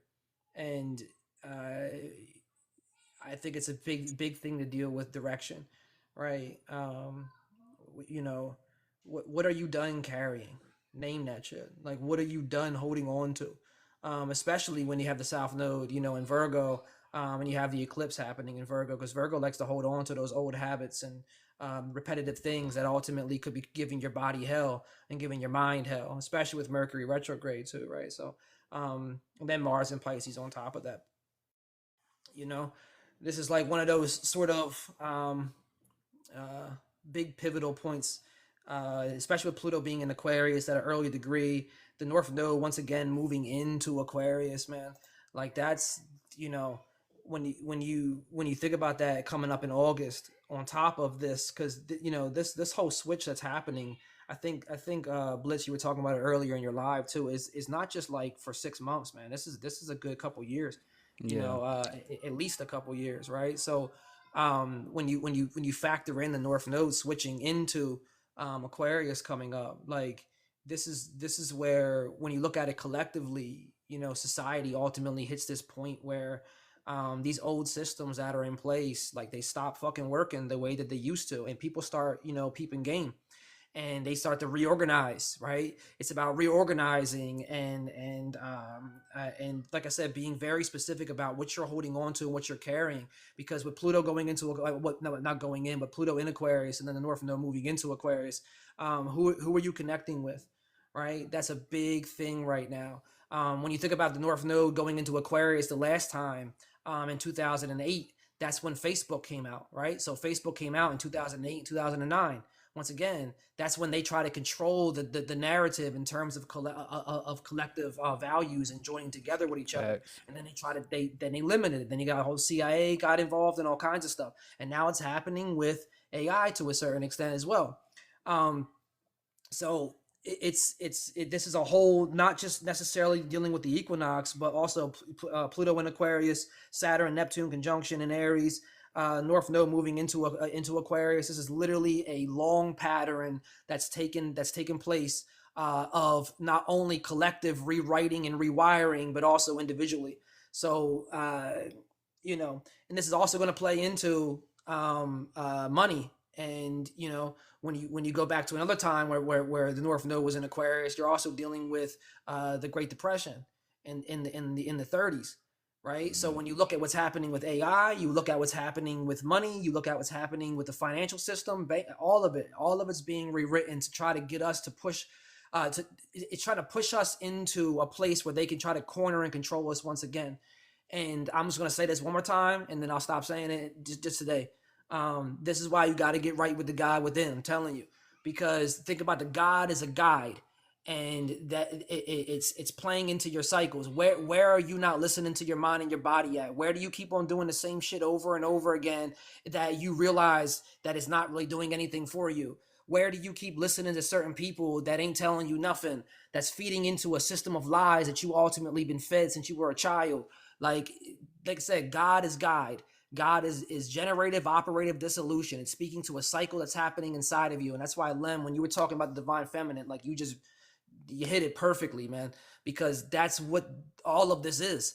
It's literally waking her up and going, hey, wake the child up too, please. Go out and play. Go hug your son and your daughter. Go have more joy. Go play in a field and pick fucking flowers and daisies and shit in the middle of a meadow and run around with a sundress. I'm just, I'm fucking around. But like, that's what this is. Welcome that airy sort of infant stage of the Yeah, heart, and yeah, kick into that impulsive. South Node Yeah, and you Leo got energy to. too when it goes into your Aquarius as well in terms of the Hmm. North Node. So, okay, I'll stop. No, no, you're fine, bro.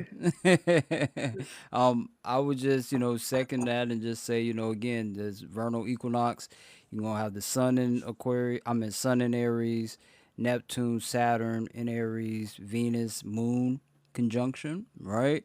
And Venus being our wants and desires, the Moon representing you on a physical, emotional level. Chiron would be there too, and again, is based off of the Mars and Pisces in a conjunction with the North Node.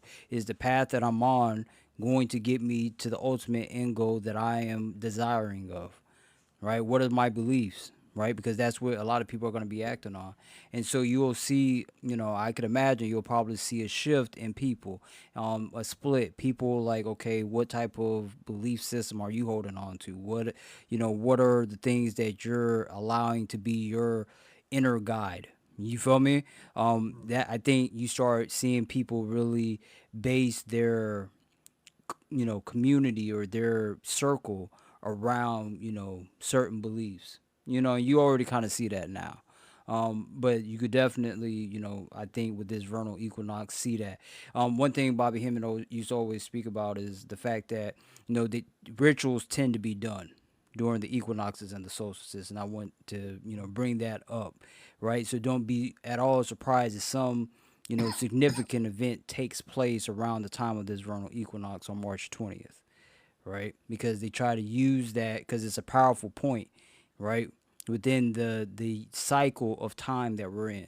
You feel me? So don't at all be surprised if they try to pull a fast one, usurp the energy. Again, it's all out of fear. And the thing is, and why it's so important, right? The whole aspect of the primordial waters that Matt was talking about, the aspect of darkness and its duality, which is light, because out of ignorance we gain knowledge, right? And we can't never lose sight of the fact that we are limited to a certain degree, but we should always seek out knowledge and understanding, right? That gotta be the go-to's, right? And so from that perspective, I do want to see if y'all had a little bit more time, because I think it'll be cool we answer some of the questions from the chat. Checking with the family before we get up out of here. Y'all can spare a couple more minutes, or y'all got to Oh dip yeah, out. I'm chilling. Yeah, definitely. Yeah. I did see Lore 999's question about how to tap more and connect more with the feminine because she feels like she's more geared toward the masculine. Um, and this is where like I kind of get more into the co-creating with the universe. I think with feminine energy, it's all about listening. It's all about paying to those cues because the feminine energy is not direct. It's not like this is what it is, just like how masculinity is. It's more indirect. Um, so if you feel like you're more inclined toward the masculine, or you feel like maybe your feminine is not balanced with the masculine, this is where like the receptivity comes in, where it's like listening to your body, it's paying attention to the social cues, it's paying attention to the nuance of a situation or an experience, and then it's kind of like paying attention to the signs that the universe gives you. And this is where co-creating with the universe comes in. And that's also being like emphasized with that Saturn in Aries, where it's just like once again, um, especially around this time because the South Node is still in Virgo, and so It's like listening to your body, listening to the cues. It's like paying attention to the signs and what people refer to as coincidences, because they're not coincidences. It's really just being present enough to listen. Ooh, my phone.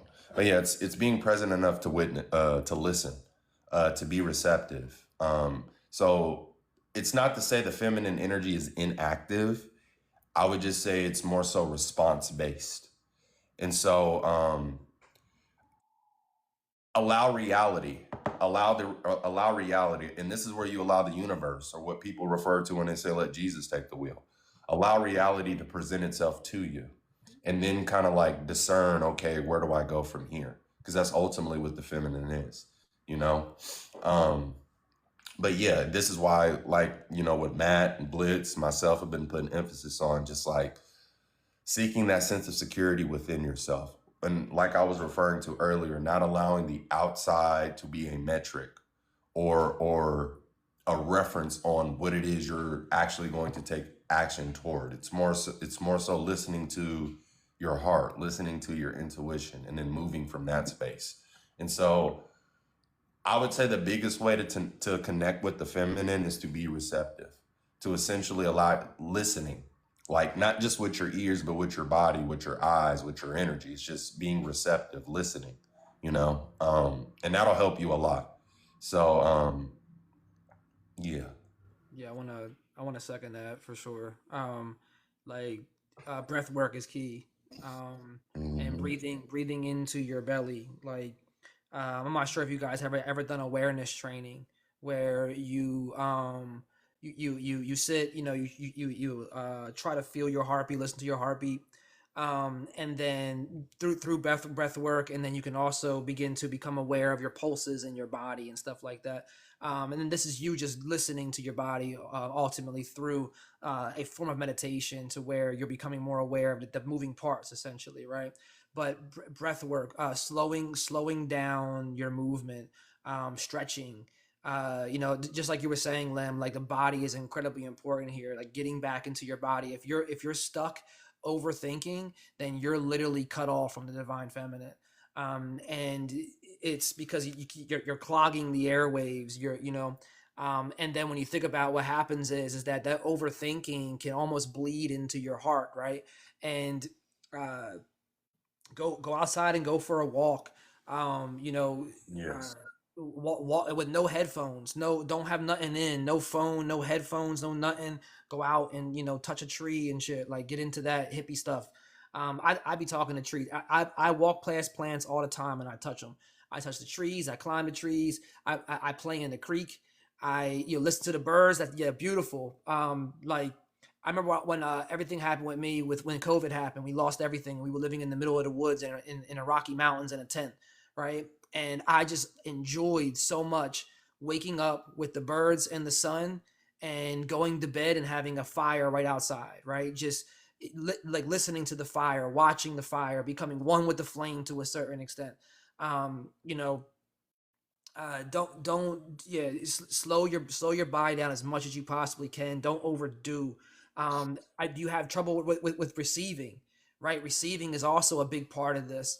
A lot of times people have blockages with divine feminine. When they receive something, they feel guilty, or they feel like they don't deserve it, or they can deflect people that give them compliments and shit, right? So rest is huge. And listen to your moods. What are your moods doing? When do when you think about the feminine, think about the moon and think about it moving in waves, right? Like this is why it deals with that creative energy that you're talking about. Like it also deals with your sexual energy too, to a certain extent. Listen to that. Definitely. Yeah, how is that? Yeah, how is that working for you? Are you overdoing? Are you is it not there, or is it more masculine? Is it more in the mind? Are you thinking about the individual in the head and not in the body? There's also a thing with that called white sex, because we always talk about black sex all the time, and I don't want to say that word too much on here, because you know what I mean. But white sex is when you're with your partner and you climax at the same time, and you guys' heartbeats are beating at the same time as well. That also, I'm just saying it because this is you cleansing your body to a certain extent. And then the North Node in Pisces is also about your lymphatic system. When your lymphatic system is ultimately clogged or whatever the case, that's one part of yourself that's carrying all this blockage, whether it be emotional, whatever the case. And that can be also clogging you up and blocking you. So, yes, Lem, you put it perfect, man. Like, just the body is key. Listen to the body. Do art. Do some writing, singing, decorating, cooking. Something that puts you in the now, in the present. And then, what is your, what is your body and your intelligence or the consciousness inside of you speaking to you about? What is it saying? And yes, I feel like I've had thyroid problems since I was little. Oh yeah. No, okay. So, welcome. Great responses. First and foremost, great responses. Again, family, if y'all want to ask questions, you got these two brilliant individuals for a little bit longer. So feel free to drop your questions in Three. the chat. Um, Three, yeah. Yeah, three. Yeah. you Chance the know, try to rapper. take Let's the go. humble route. But I Oh, did see this question. Oh, go ahead. I was just gonna say too, parasite cleanse, y'all. That's essential. That's key. That kind of when Matt mentioned the lymph nodes, that kind of I don't know why, but it triggers something in my mind when it comes to like, a parasite cleanse, and because that whether we realize it or not, that plays a huge role as to why there's like this hex on humanity. Um, because that's where a lot of these entities like, and I've mentioned this on my live, but if any of y'all are into anime and y'all have seen Full Metal Alchemist, if you've seen Full Metal Alchemist, it quite literally describes in displays and shows like what we're quite literally dealing with today, like as just far as like these parasitic entities living within us and like perpetuating these agendas. And but this is what the Virgo Pisces axis is dealing with, is ultimately health, both physically and mentally. And so, and then I saw someone mention fasting, which is like, that's, hey gorgeous, yeah, mentioning fasting. So that's very imperative too, is like allowing yourself to fast, doing a parasite cleanse. Like, do a parasite cleanse, please. Like, stay next to a toilet when you do one, but make sure y'all do those as well, because like, once again, your connection with your body, like, because that's the thing with the Saturn and Aries transit too, is like your health, your physical vitality. And and then with Chiron also being there like at the later degrees, but your health is essential, it's imperative. Like, you have to have your mind, body, and soul on the same page. And so and Saturn and Aries is going to be putting emphasis on that as well. So but yeah. So the question that I was about to raise, I seen Miss Danielle. She asked, "What are your thoughts on women submitting to a man slash husband?" Um, Oh I shit. I'll just take the first, grab at. I'll take the first grab at that, and really just say, for me personally, I don't require submission, right? Like, for me personally, I just need a helpmate, right? Help me, help you, right? Because again, a relationship in and of itself is about balance. That's the whole thing we've been talking about, is balance. And so the thing is, it's like, I don't need a servant or a slave. I got a moon in Aries, so I'm hyper independent anyway. You feel me? So I'm gonna get it out the mud regardless, whether you do or you don't. But I need somebody, again, a partner that's going to be of assistance, that's going to put in as much work as I'm going to put in to sustain this relationship. Because the issue that I often see, whether it's through readings, whether it's people just asking me in their lives, they're trying to find balance with a person, but they're not receiving what it is that they're pouring into the relationship. That tends to be the most prominent aspect that I see. It might be different for y'all in the readings that y'all do for people, but love is one of the most talked about things when it comes to doing these readings, right? And so it's balance, and the understanding that it's never going to be fully 50-50 at all times, right? Sometimes it may be 30-40. I mean 30-70. Sometimes it may be 60-40. Whatever the dynamic is, because you're going to go through your ups and downs just like the other person is going to go through their ups and downs. But it's about understanding that, hey, this is a person that I'm willing to go through these trials and tribulations with, right? Because And again, if we're going to build something long term, you got to have that trust between one another first and foremost. Yeah, I think the men and women are meant to lead in unison. I think like this whole notion that men provide, which I don't fully disagree with, but women provide too. It just may not be in the same way as a man. They provide just as much as well. Um, and then just this whole dynamic with gender roles, and I think Aquarius Pluto is putting emphasis on that, where outside of me being the first line of defense for my family or for my woman, I just, these gender roles have kind of like stifled us, because there's women out there who are more than capable of leading. And there's men out there who are more than capable of like holding the fort down at the crib. And Facts. so anything outside of like me being the first line of defense, if someone were to break in the home or if someone were to like violate our boundaries, um, there's a need to just recognize that both men and women have men and women in us. It takes a man and a woman to create the other. Even with parthenogenesis, there's still masculinity that's required in that process. And I don't think one dominates the other. I think men and women, there are times when the man is in a slump or he's in a funk, and she may be on point. So he may have to listen to what she has to say.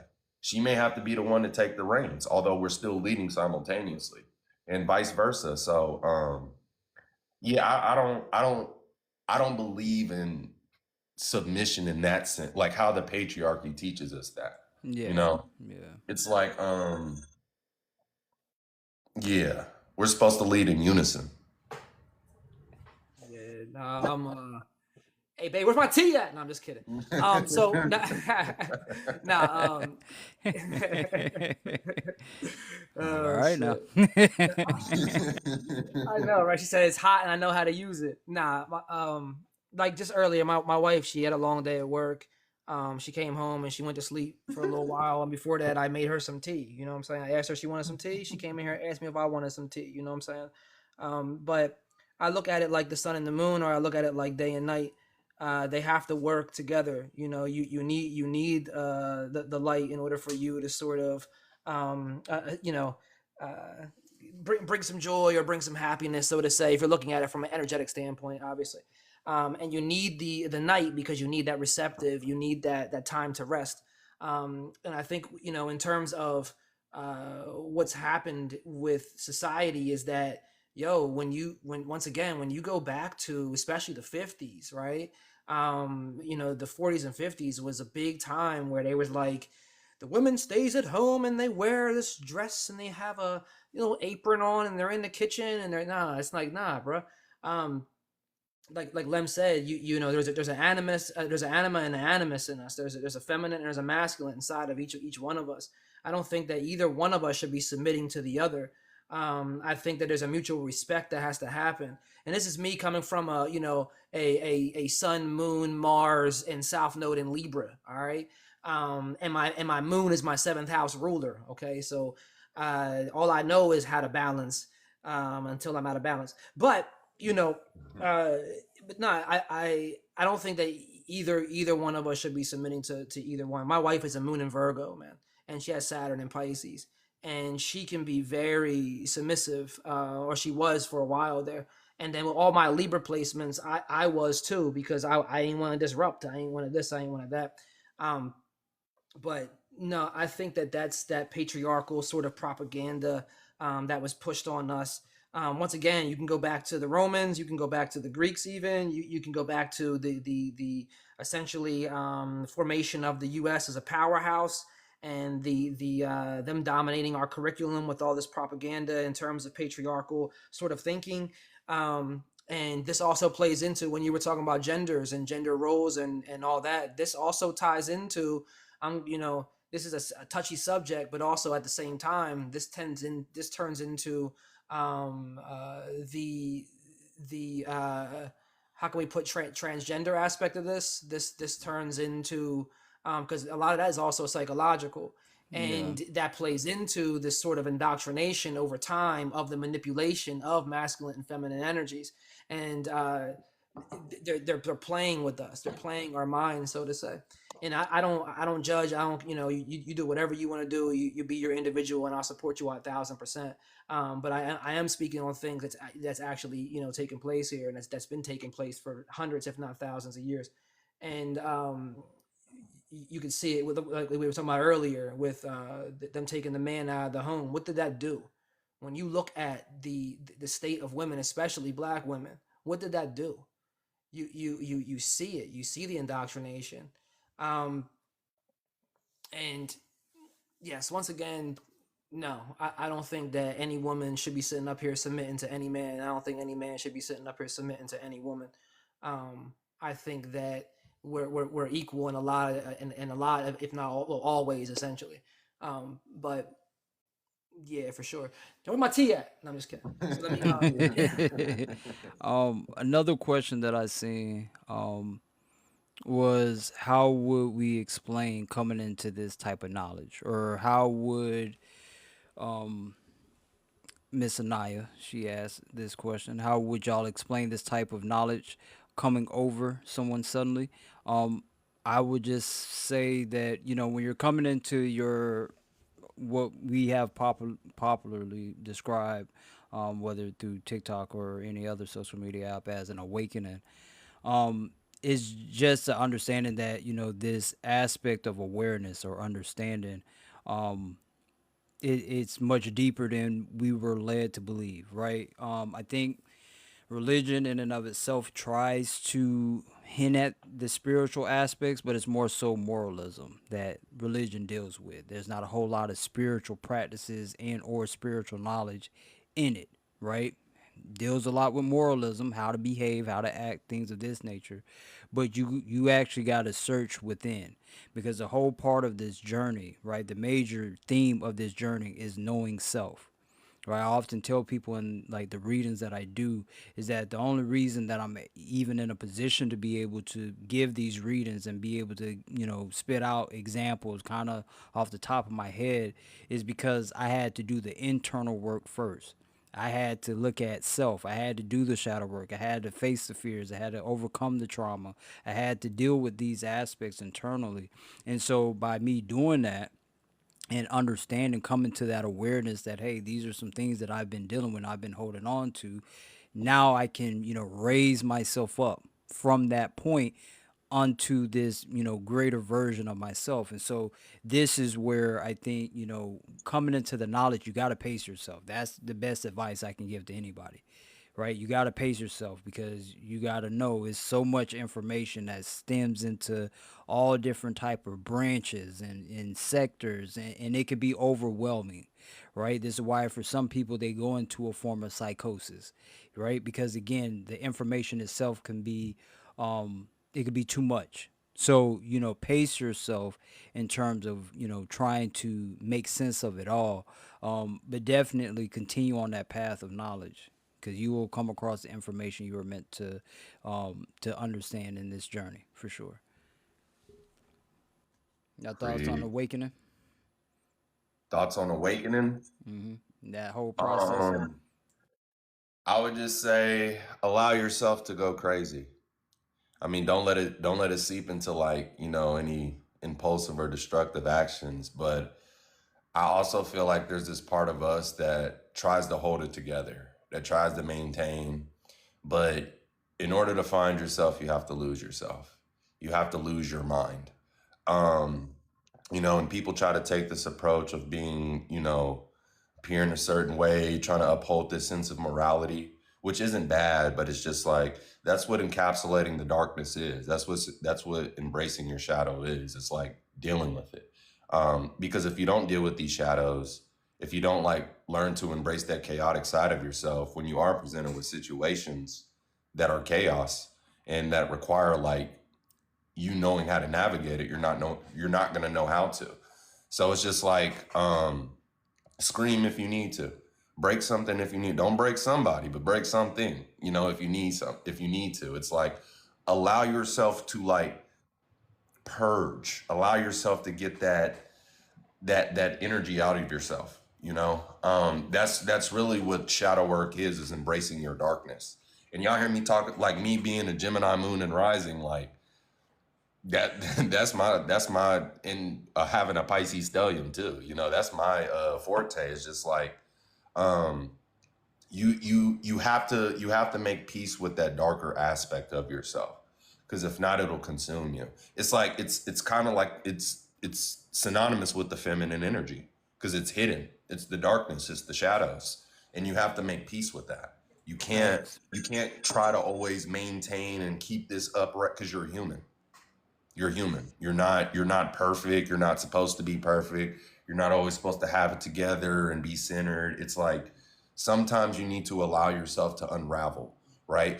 Without going too far. Like I don't want y'all to just, Crash go out. crazy. Yeah. Yeah, but yeah, it's like, you gotta allow yourself to get familiar with that part of yourself. That's how you become whole, balancing the light with the darkness. Um, so yeah.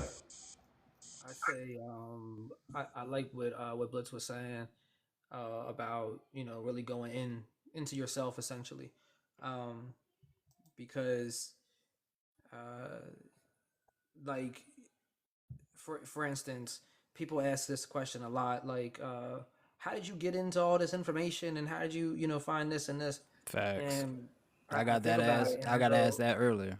Yeah. yeah, yeah. I'm like, well, because it's not simple to a certain extent.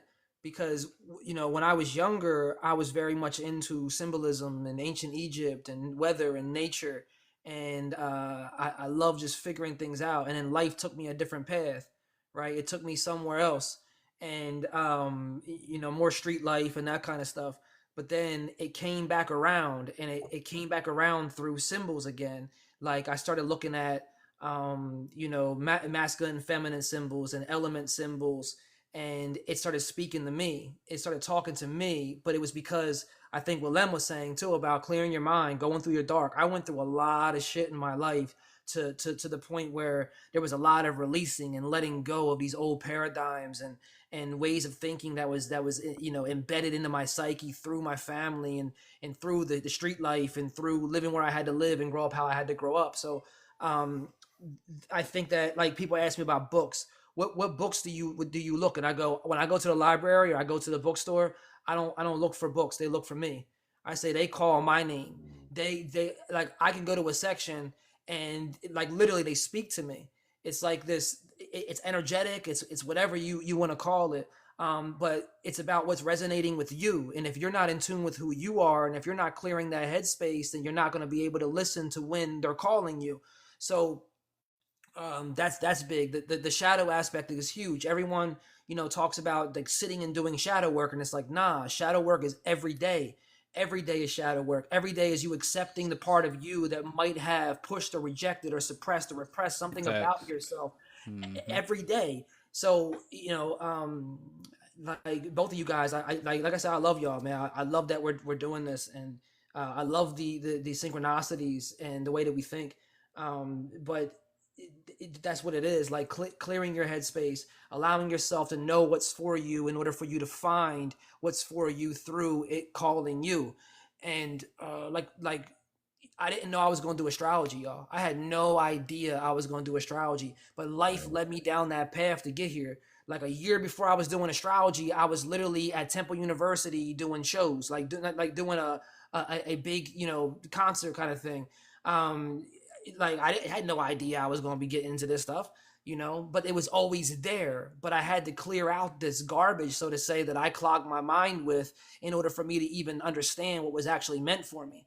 And shadow Facts. work is every day. That's why you Hmm. have the spiritual people to a certain extent that are like love and light and stay in the light. And it's like, no, if you keep on No. doing that, then you're doing exactly what this patriarchal system to a certain extent is wanting you to do, to avoid your darkness, to avoid that shadow aspect of Hmm. yourself. So you only lean towards the light so you can be sitting up here going, "Oh, look at my car, look at my shoes, look at my, that's what it's about." Yeah, the materialism. External things. Hmm. Yeah, Aspect. yeah, absolutely. Nah, you got to do that internal work, family. Like it's so important. Because oftentimes, even in astrology, and I always look at the shadow work as the IC. I don't know if y'all do, but I look at the IC very much like that shadow work aspect of the self. And while we glamorize and we always talk about you're here, people who are astrologers and people who just do astrology content, you hear them talk about the MC and how important the MC is, but you never reach the MC if you don't deal with the IC first. Like, Hmm. how can you become the best version of yourself and you don't deal with the foundation? That goes back to what Matt was talking about earlier with that Bible verse talking about building a house on, sand. There's no foundation. How can you build anything on that? So you got to understand that shadow work is important. That is the basis of who you are. And if you never come to terms with the negative aspects, the aspects of yourself that you shun away from, the aspects of yourself that you hide away or you suppress, you can never become the best version of yourself because those aspects are included in that. So I think it's just super important. Again, it's something we got to attack every day. Um, you know, and something that Lim said last live that I'll bring back up, no one person is an island unto themselves. They're not, right? And so this is why community is important and love and respect to these two brothers for taking time out of their day to come out on the live to join me to share this information because again family, what we are all trying to accomplish is to give y'all some insight to assist y'all on your journey. We are all in this bitch together. So why Absolutely. not make a party of it. We may need to set up like a Discord. Um, we might need to set up or do one of the lives because I also like I know you're familiar with a map, but also our boy Side Cosmos and the Giver. Like one of these days, just kind of like because it's like we got to continue to build on this. Community is essential at this time, Yeah. and so essential. I mean, we can eventually get to that, but like I like what we got going. I like what we're doing, kind of establishing this community. Because it's we need it now more than ever. That's what Pluto is putting emphasis on. Um, so yeah, but and then also too, like when we were describing like doing the shadow work and stuff, Lilith kind of like came up in my mind because she's quite literally the epitome of like the feminine aspects or the primordial aspects of ourselves that is rejected or that gets demonized or that we suppress within ourselves and how Facts. and then Matt putting emphasis on the light, like, because too much light can blind you. And then I always like to use this analogy, like, would you feel more comfortable sharing your traumas with somebody who's experienced the darkness or somebody who's only been positive and seen the light? You know, Me personally, I would like to sit down with somebody who's actually had that run in. Even like the Messiah, Jesus, he had to go through darkness. He had to fast for 40 days and 40 nights. So I think that's imperative. But yeah, and I love y'all too, man. Y'all are cool as hell, bro. Y'all are cool as hell. You know. I second you on Psychosmos too, man. Psychosmos is incredibly intelligent and brilliant, and he has been researching esoteric metaphysics, alchemy, sacred secretion for over a decade.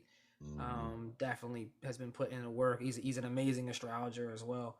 Um, and yeah, I definitely because I text him every now and again. We talk and we've been talking about building as well. And he even has an astrology app called Estrella AI. He's trying to get it on the Google Play Store and all that kind of stuff and Apple Store. Um, and that literally tracks your sacred secretion. It does so much, man. He's got Tao, he's got Vedic in there, he's got all kinds of stuff. And Yeah, I don't think I came across his platform. Y'all have to introduce me. oh, definitely, Absolutely. definitely, Yeah. yeah. I have to talk to him. Yeah, yeah. He's brilliant, man. He knows his stuff. There's a guy who just came in here too. I'm gonna shout him out. Oz, you already know, brother. Oz is Good brilliant odds. too. Oz, yeah, he is. He's top notch too, man. He knows his stuff. He's heavy into the esoteric, heavy into the symbolism, heavy into the metaphysics, and I think that uh, yeah, us all coming together is just beautiful, especially now, especially with the the Neptune and Aries aspect of it, because Mhm. there's still gonna be people that's out here, trying to start cults and shit. Uh, Yeah, yeah. and yeah, Yeah, you already know. um, Yeah. yeah. We just saw one get exposed with that, that Iowa fraternity. But that ain't nothing new. Oh Yeah, yeah. them sorority fort. Yeah, they been on that. That's where the elites get their recruits from. Mm. But Absolutely. yeah. Oh yeah. Is Any there any other? other questions? I thought I saw another one up there. Yeah. Um. Any other questions, family? Before we get up out of here, I ask away. Now's the Just time. write it down already. Let's go. No, Anything but else? again, I just want to, just take the time again to give my appreciation to both of y'all for coming on, giving us the insight, giving us y'all knowledge, y'all wisdom. Because again, very important time, especially with this Mercury retrograde taking place tonight, kind of setting the tone.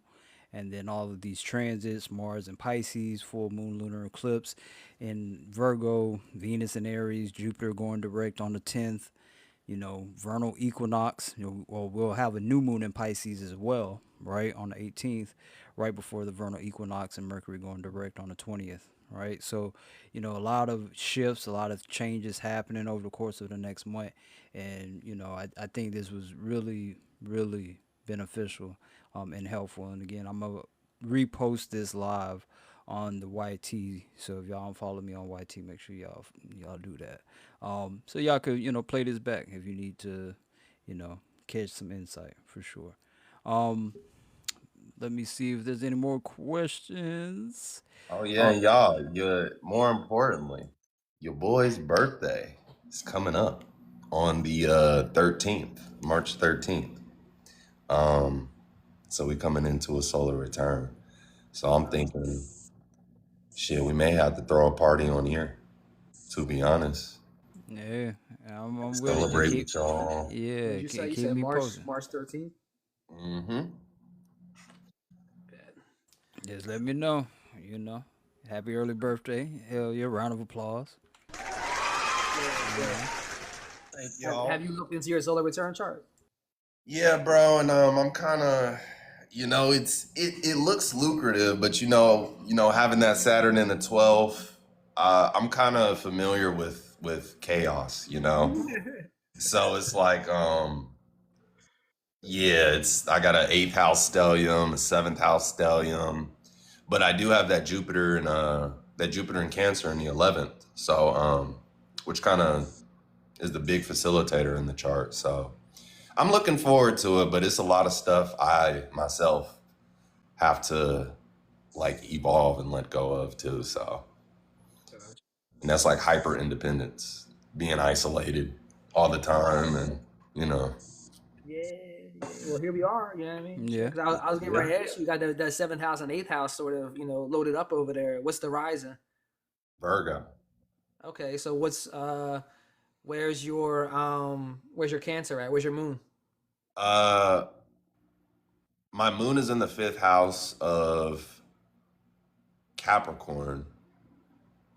So essentially, yeah, Virgo rising. I have Mars North Node, Mercury all in the seventh, and I have Saturn, Venus, Neptune in the eighth, Jupiter in the 11th of Cancer, um, Moon in the fifth. But everything kind of like in my chart, like the dispositor of that Aries stellium, goes back to that Mars, and then Mars goes back to Cancer, or that Jupiter in Cancer, because my Mars is in Pisces, or Mars is in Pisces at that time. Um, but yeah, it's a lot of emphasis on people, other people. Gotcha. Facts. It's the same for me because I'm a Virgo Yeah, you got the rising and my same solar setup. return. Yeah, and my solar return too. And I just had my solar return a couple weeks ago. So yeah, Yeah, collaborate year for sure, Miss Danielle. Absolutely. And someone asked, who do we reach out for a birth chart? Shit, any one of us. Honestly, any one of us. I don't think you can go wrong with any one of us. Like, I learned from both of these brothers. Like, I'm still a student. Like, and that's the thing too, y'all. Like, at least speaking for myself, like, there's still so much for me out there to learn. So, I try to remain a student to the game.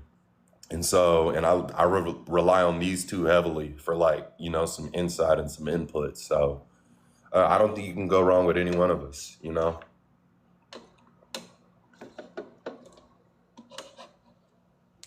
Yeah, I agree. I agree.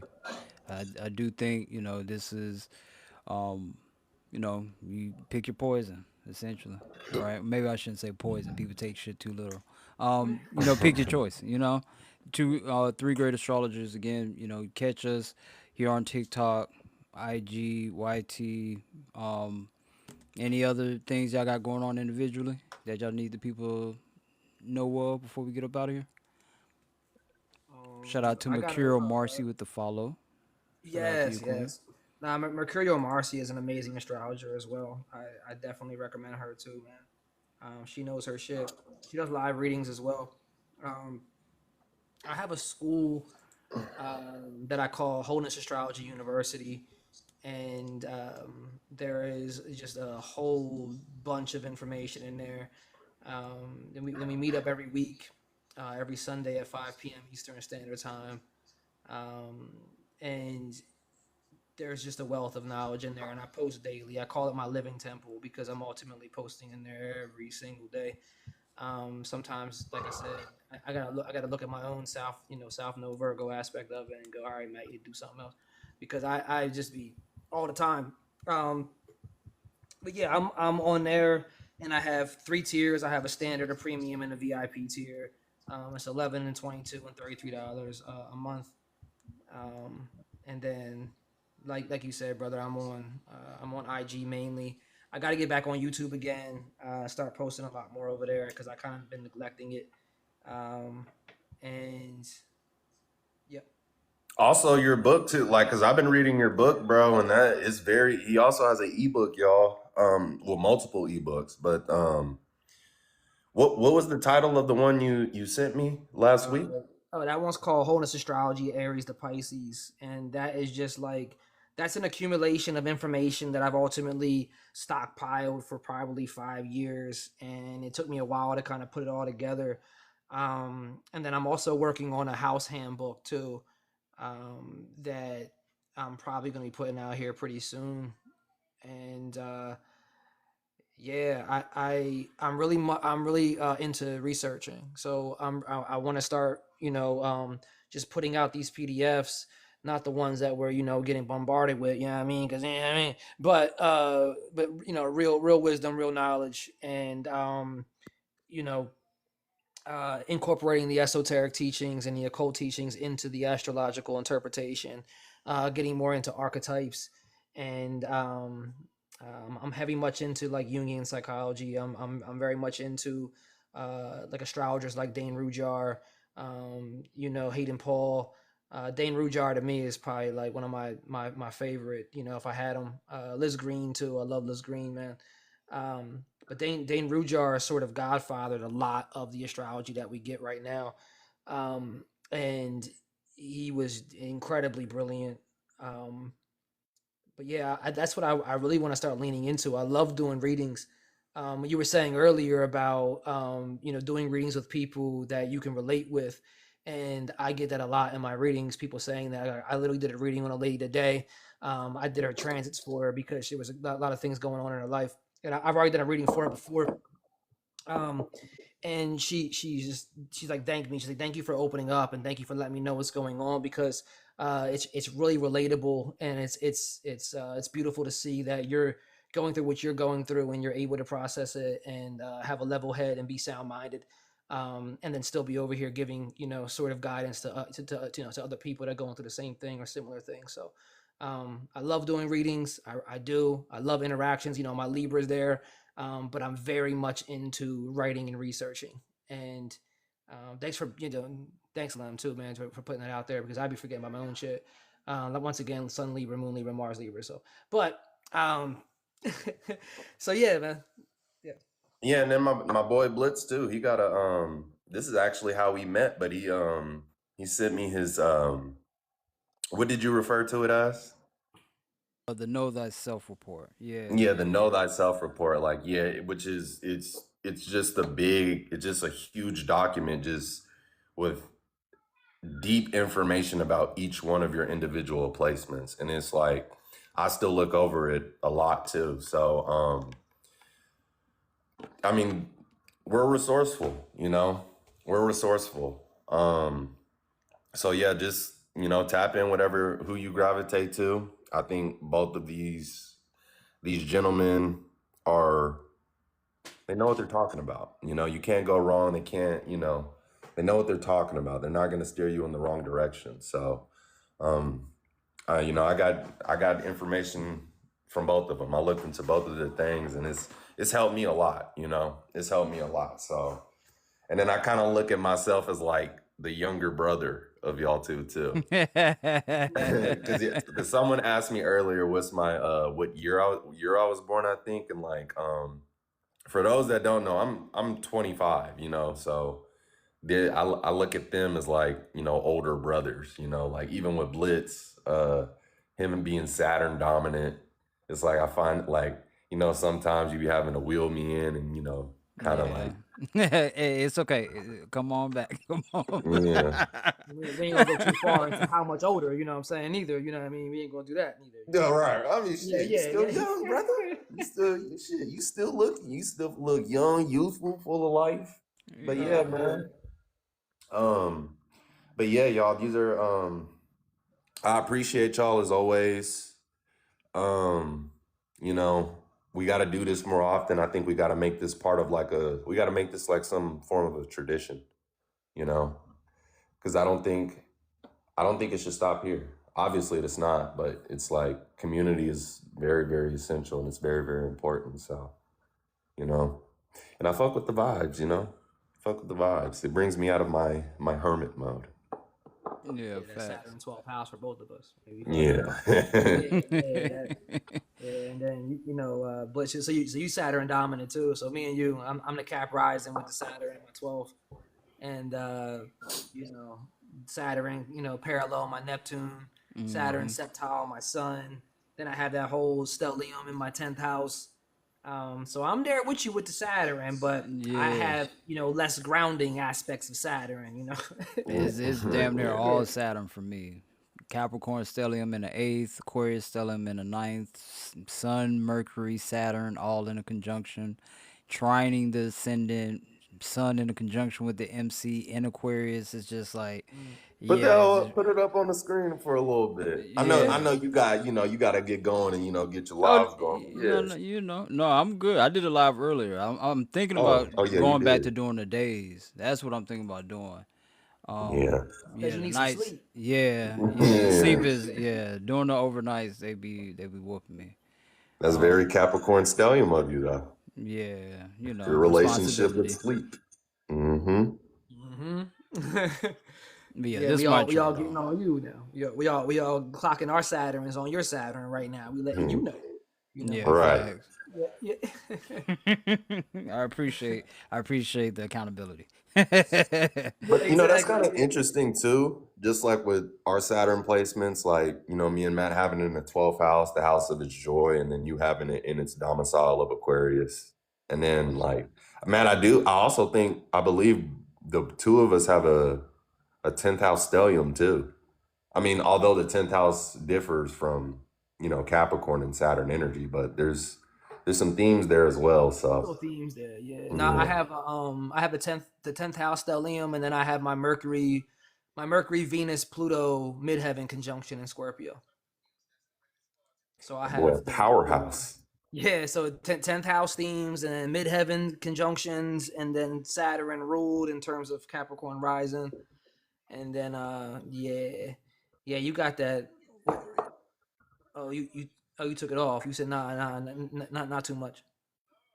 Okay, there you go. He put it up there. Was like, all right, that's enough. My Saturn being seen here. You know, can't, But look no, at that's all it. that Aquarius and Cap energy, bro. Yeah, I Like, just my bad. I show it all the time. I don't have no problems.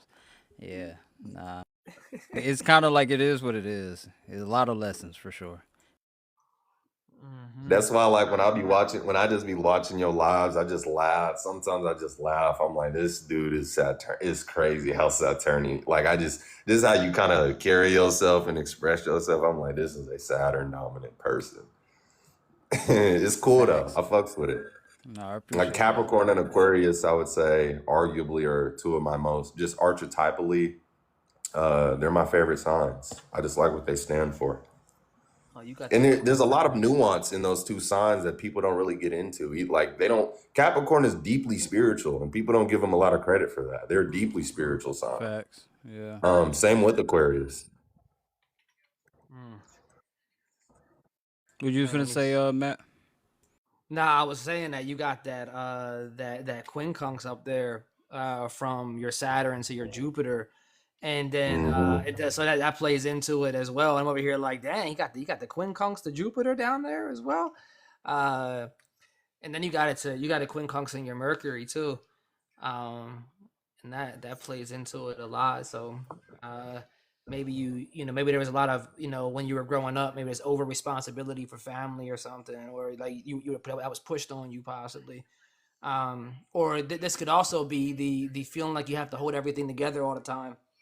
And he um does. yeah, yeah. And then he has like Yeah, I do. I do. Yeah. yeah. So yeah, then you pull between, like, you're feeling torn between taking care of your personal or your emotional needs, and then living up to some sort of bigger mission or belief system, with that being in your ninth house there. So uh no, that's Hmm. beautiful, man. So then Yeah. your beliefs, right, with that Saturn up there, and that Mercury, your beliefs and your purpose, they have to support your emotional foundation, and they can't drain it. So when we were talking about that psychosis aspect of it, I was like, he must know that's real then. Like, he Yeah, I do know that's real. maybe he, yeah, I yeah, because I've tipped that boundary a little bit, yeah, and you'll yeah, get lost if you're not careful. So it's like, yeah, pace yourself. That's why I said it. Like, you got to definitely pace yourself, because yeah, too because much, that too much information warps your perception of reality, and then you'll mm-hmm, get lost if you're too deep in. You know what I mean? And with the Jupiter and Virgo in the fourth, it is the research, it is the study that ultimately, catapults the work that I do. You know what I mean? So it's like I've had to learn, like, because it be times I'm reading a book and I'm getting so many downloads from these books that I'm reading, that I have to stop. I literally just have to put the book down and just like, yo, let me just, go hit the blizzy or something. Like, let me just chill the fuck mm-hmm. out. Like, And that's why we have like Mercury. That's like kind of the theme of a Mercury retrograde. That's like the purpose of it. It's like your mind can't go too ahead of where you're already at currently. And so retrogrades kind of allow us to wield it back in, like, okay, we can't keep marching forward. We got to like reflect on stuff that we've like accumulated as far as information. And so, Exactly.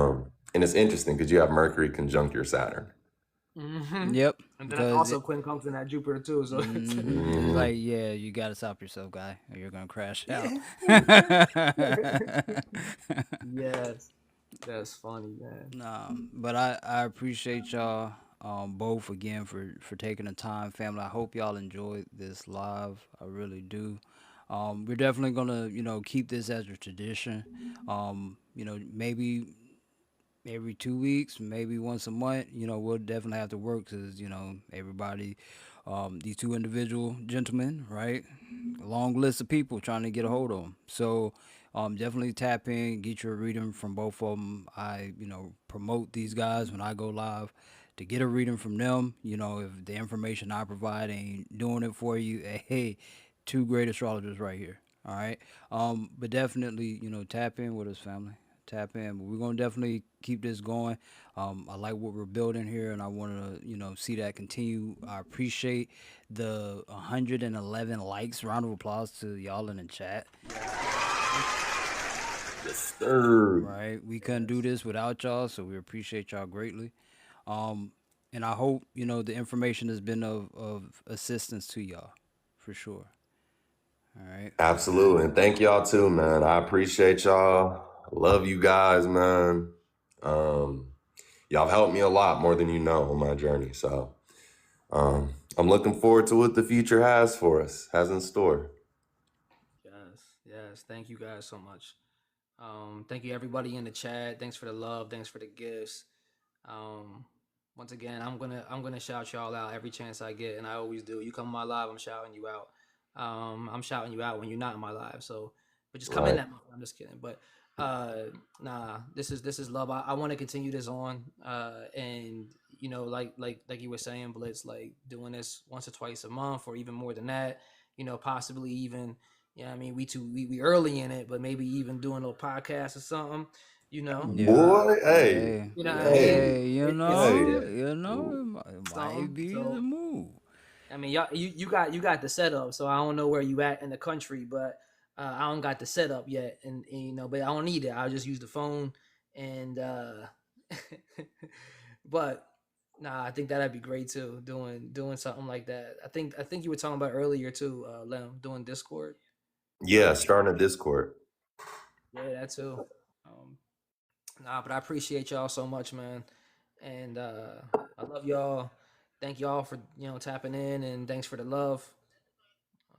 Absolutely. Love you too, brother. Love Yeah, you, Blitz. yeah, Thank you, love chat. y'all. You Yes, know, y'all help us more than y'all realize, man. Y'all help us more than we realize. So, and that's why I try to like aside from the readings, I like for it to, because I don't want it to just be transactional. I actually like to get to know y'all, learn who y'all are, and that's kind of why I like put my chart out there. But yeah, we appreciate y'all, man. But I'm gonna call it a night. I'm about to All go kiss Mary Jane. Reflect. right. But I Already. appreciate y'all, man. All right, family. We out of here. Queen K, what's going on? Welcome in. But we finna get up out of here, family. We appreciate y'all. We love y'all again. Y'all be safe. Enjoy the rest of your week. Peace. Peace. holding it.